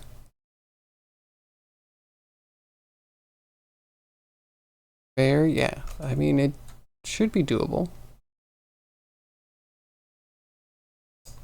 But the crowd sim, did they have a whole node thing that you'd have to set up to do the crowd sim? Or would they have like an emitter from where the crowd comes from? Or maybe a volume that you just fill with the crowd?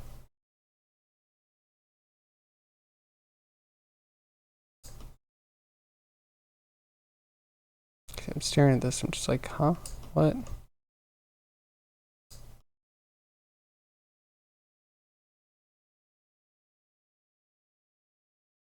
Like, yeah, if I can't even feed it through, get the same thing without having a change in time, then I don't know how to simulate. Can't even count on anything being where it's supposed to be.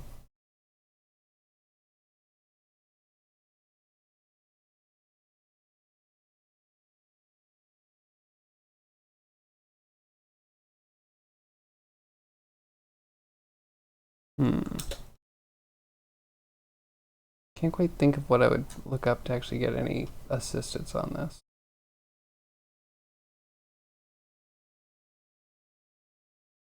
And then if you're going to some weird Geometry Nodes Workshop 2022, you might find that there's something that's not simulation nodes, but looks exactly like simulation nodes. It's like, okay, well, that's a result that tricked me into clicking on it. Doesn't really help. And they're doing a repeat thing, which I think is the exact same thing, except you tell it how many times to run, and it doesn't run every time you advance time, which the simulation node is just about advancing time.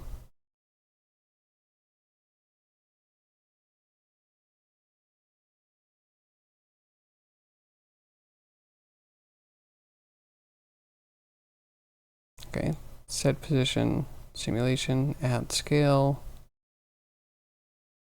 That should be just like growing, right?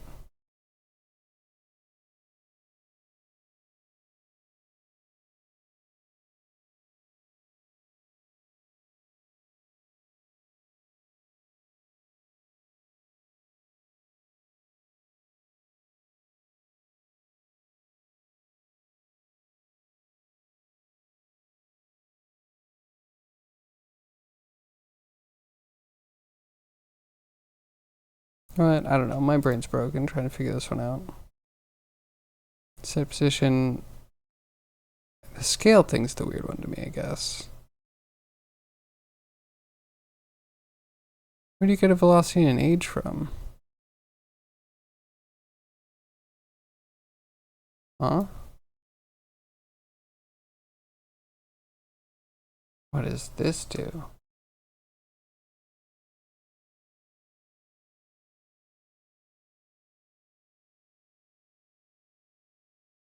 Are these just throughputs? If I want to use anything in there, it needs to come from, go through the simulation input? But it's not like I'm putting anything in there. Like everything is hard-coded. If I could just figure out why it breaks, that would be amazing.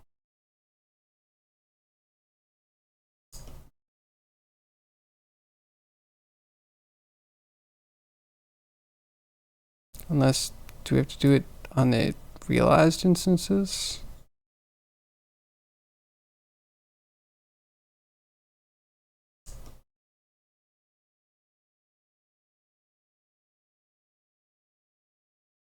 No, every time the simulation touches it, it just dies. I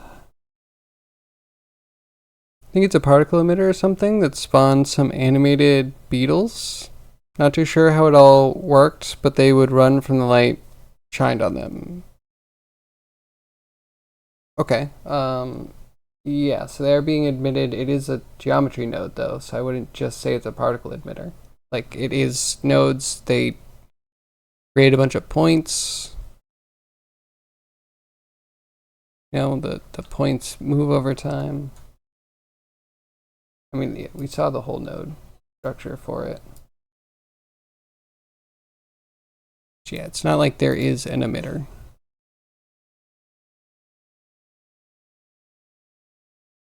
It's no info. No info. Unless we actually go to his projects, which isn't even his projects, it's Twitter, so it's going to have probably next to no information because he just wants to get people to click on his stuff. Again, no information, no links to other information. Oh, here's cell fluids. Okay, entirely in GeoNodes. Maybe we could check this. Oh, it's in Blender Market though. I would have to pay to get any sort of examples.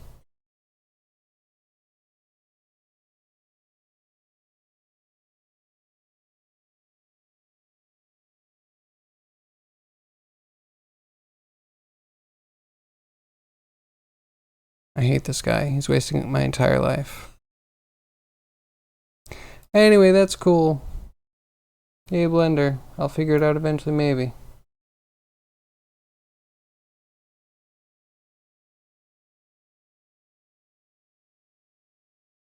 Yeah, I'm sure a lot of that has to do with tying into materials as well.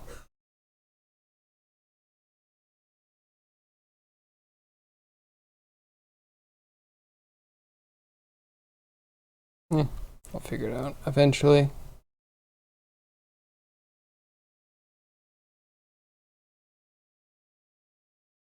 Screening morph tool. I mean, yeah, he just keeps hitting the thing that does. Is it shift?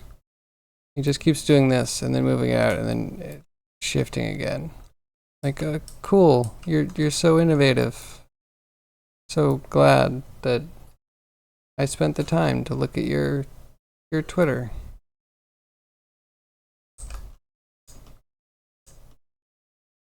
Anyhow, yeah, we'll maybe figure this out tomorrow, or maybe not. Maybe not. Maybe it would be better to just do it by hand.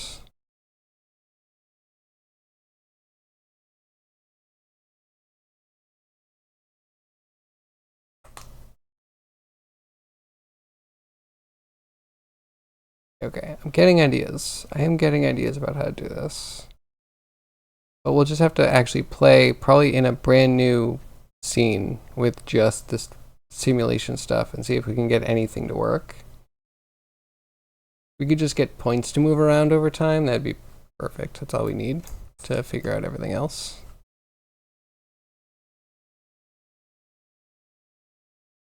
Can I do a rigid body sim on the books? I was mentioning that earlier. So I could take the books and I guess I could like, hello? What is that? Oh, alright, so we need to be in object mode. We can duplicate this over. We could apply books one. Then we could object separate.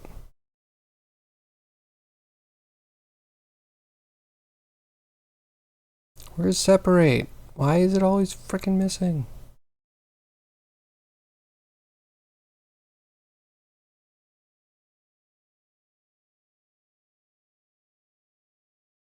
Man, always feel dumb in this program.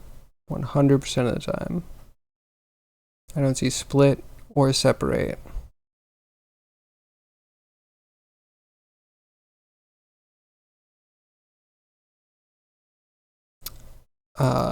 Is it something super stupid because Blender and I select everything and then in this I can do like edge or sorry mesh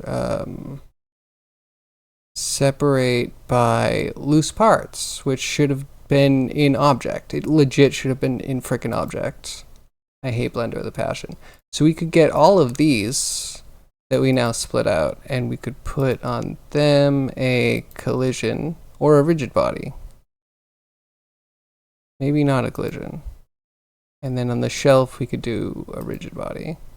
And then does that work? Object mode. Good.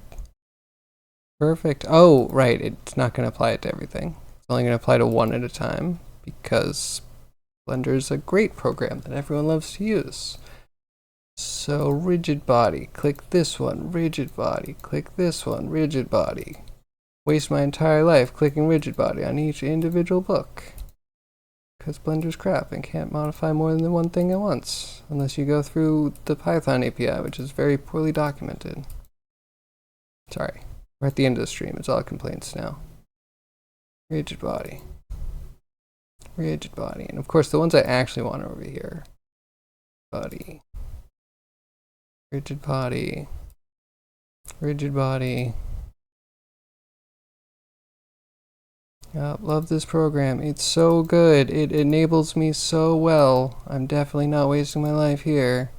Rigid body. Good. Perfect. High books.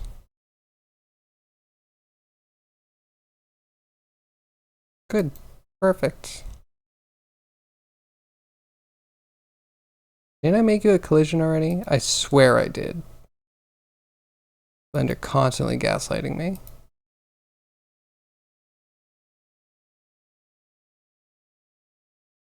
Okay, you know what? Yeah, in theory you could do that. Shelf to also get a rigid body and turn off gravity. Where's the gravity?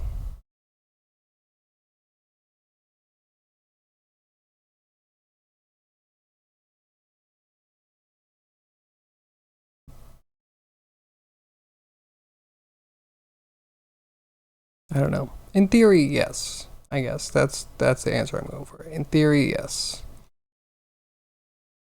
But what a mess. It would be so much better if the nodes could just work correctly, so we could just have something that doesn't get all the clutter of having hundreds of individual books all having individual rigid bodies, and you know, like there's a good reason why they put in geometry nodes, and then they, I don't know. Anyway, haven't tried Blender for more than a few minutes back before the UI overall. Fair.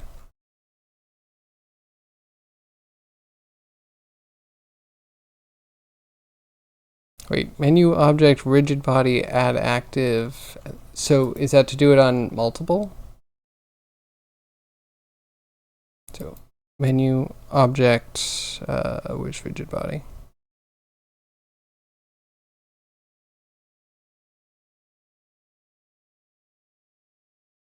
Add active. And then if we found one without, then we do object rigid body.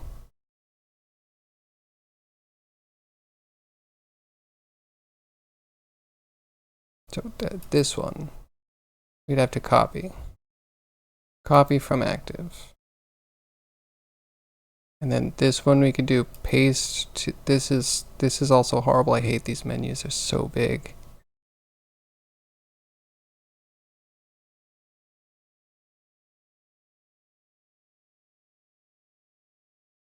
Like literally clicking rigid body is faster than this. What? Apply transformation? Add active? Add what?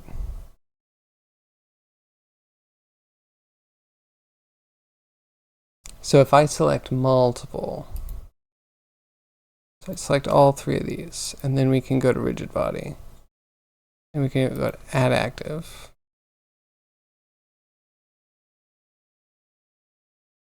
Okay. All right, well the next thing is, why does it fall through the thing that's a collider?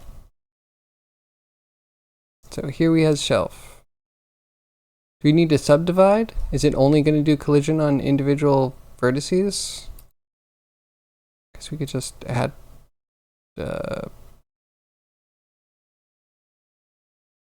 which of the millions of options is it? Subdivide.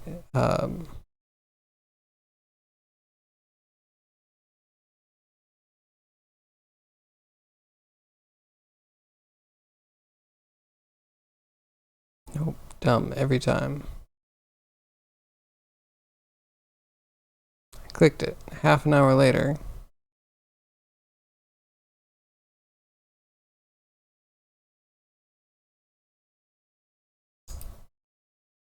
What does this even do?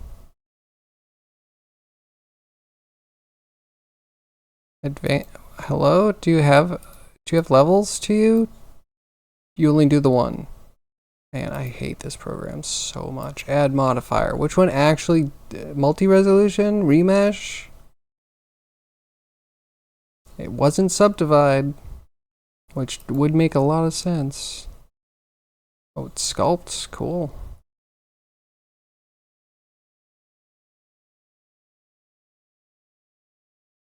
Out. Cancer. Straight cancer.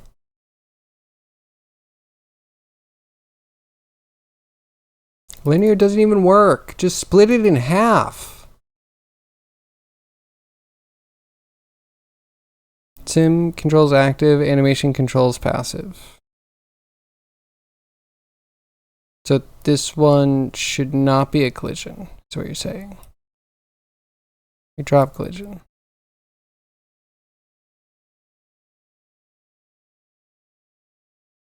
And instead, drop rigid body. And instead we make it rigid body passive.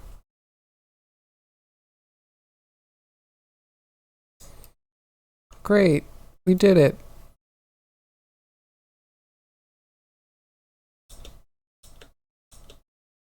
Perfect, we did it. You're not saying anything? You know, it's the end of the day. It's just like that. It is what it is. So I like that active things can't interact with active things. Because that's what we proved, right? Except no, these are active. Like the books are active and they can interact with each other.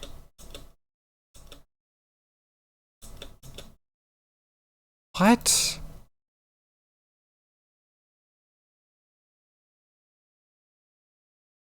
Yeah, I don't. If this could just kind of happen, if we could just fake this in the nodes, it would be so much better, like thousands of times better than having to try and set this up with individual books and trying to get them to settle and they bounce and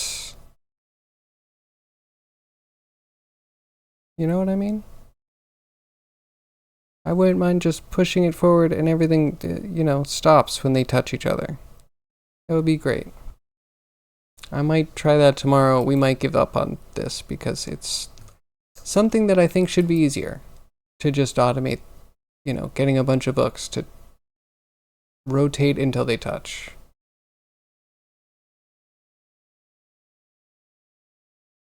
And Catalyst, did you try the simulation nodes at all? I think you did. So I kind of want to pick your brain, even though we're really, really at the end of stream. I do want to pick your brain on how it works at all.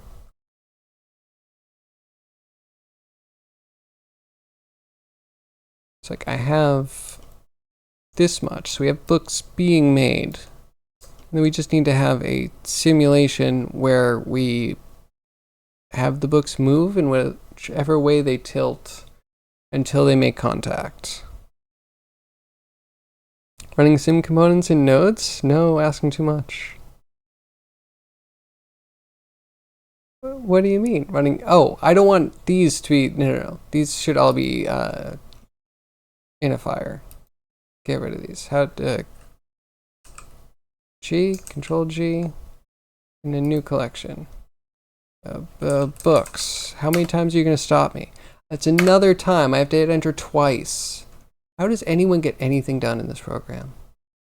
So we can drop that. This book is just this. So it's just one thing. We're creating all the instances, and I would like them...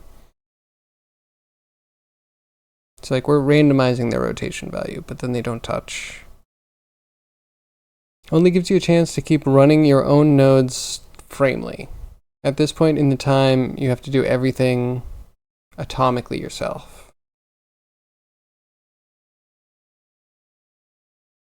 Right, okay, so we'll kind of figure it out. But the one thing that I'm having a problem with, can we do 2 of these, or is it going to yell at me? If we do a simulation zone, right?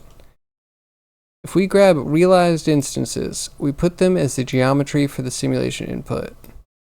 Oh, please screw up, please. Okay, that's so messed up. I did this before with this one where I connected this geometry to that geometry and I was just like, nope, there's nothing there.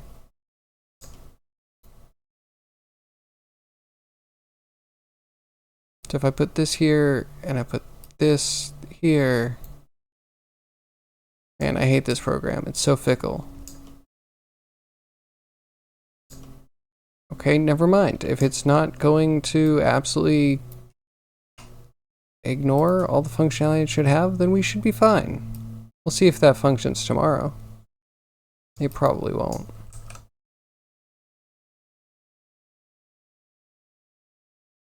Yeah, legit had simulation input connected to simulation output, and putting that into the group output gave me no results whatsoever. So I don't know. One of those fun things. We complain about something and then all of a sudden it just never shows up again. Stupid gaslighting program. Just imagine it has a big, loud early access sticker on most things. Then it shouldn't even be in here in the LTS. Don't you think? I think it was kind of silly of them to put in something that, like, has almost no support.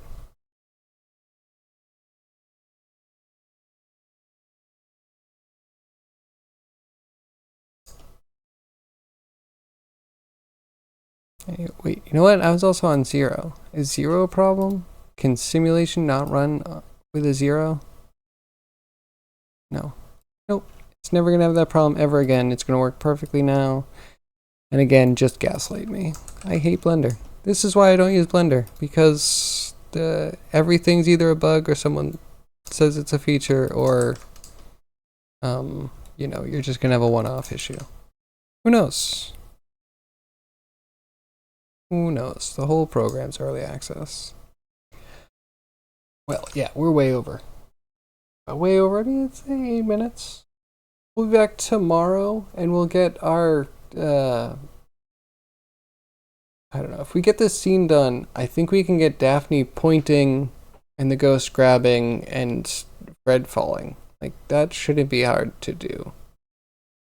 So hopefully tomorrow, if somehow I get these books done, should be able to get 2 scenes in, but I don't know. Who knows? I know nothing. I prove that over and over again. Let's see, who's doing the thing? Gotta be a person. We could hit up Kana. We could see Irish John. We could go to Monkish. Doing painting.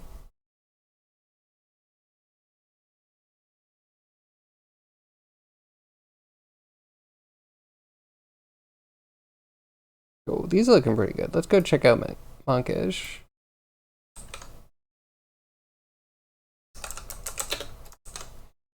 So yeah, thank you everyone for joining me. All my lurkers, my chatters, my VOD watchers, I appreciate each and every one of you. I hope to see you again tomorrow between 2 p.m. and 6 p.m. Eastern Standard Time, where we're going to hopefully animate and finish up 2 scenes, hopefully. We will also maybe, unless I've convinced myself not to, play with the simulation zones again. Yeah. Thank you everyone for joining me. I hope to see you again tomorrow between 2 p.m. and 6 p.m. Jump in the Discord. Link down below. Find out when I go live.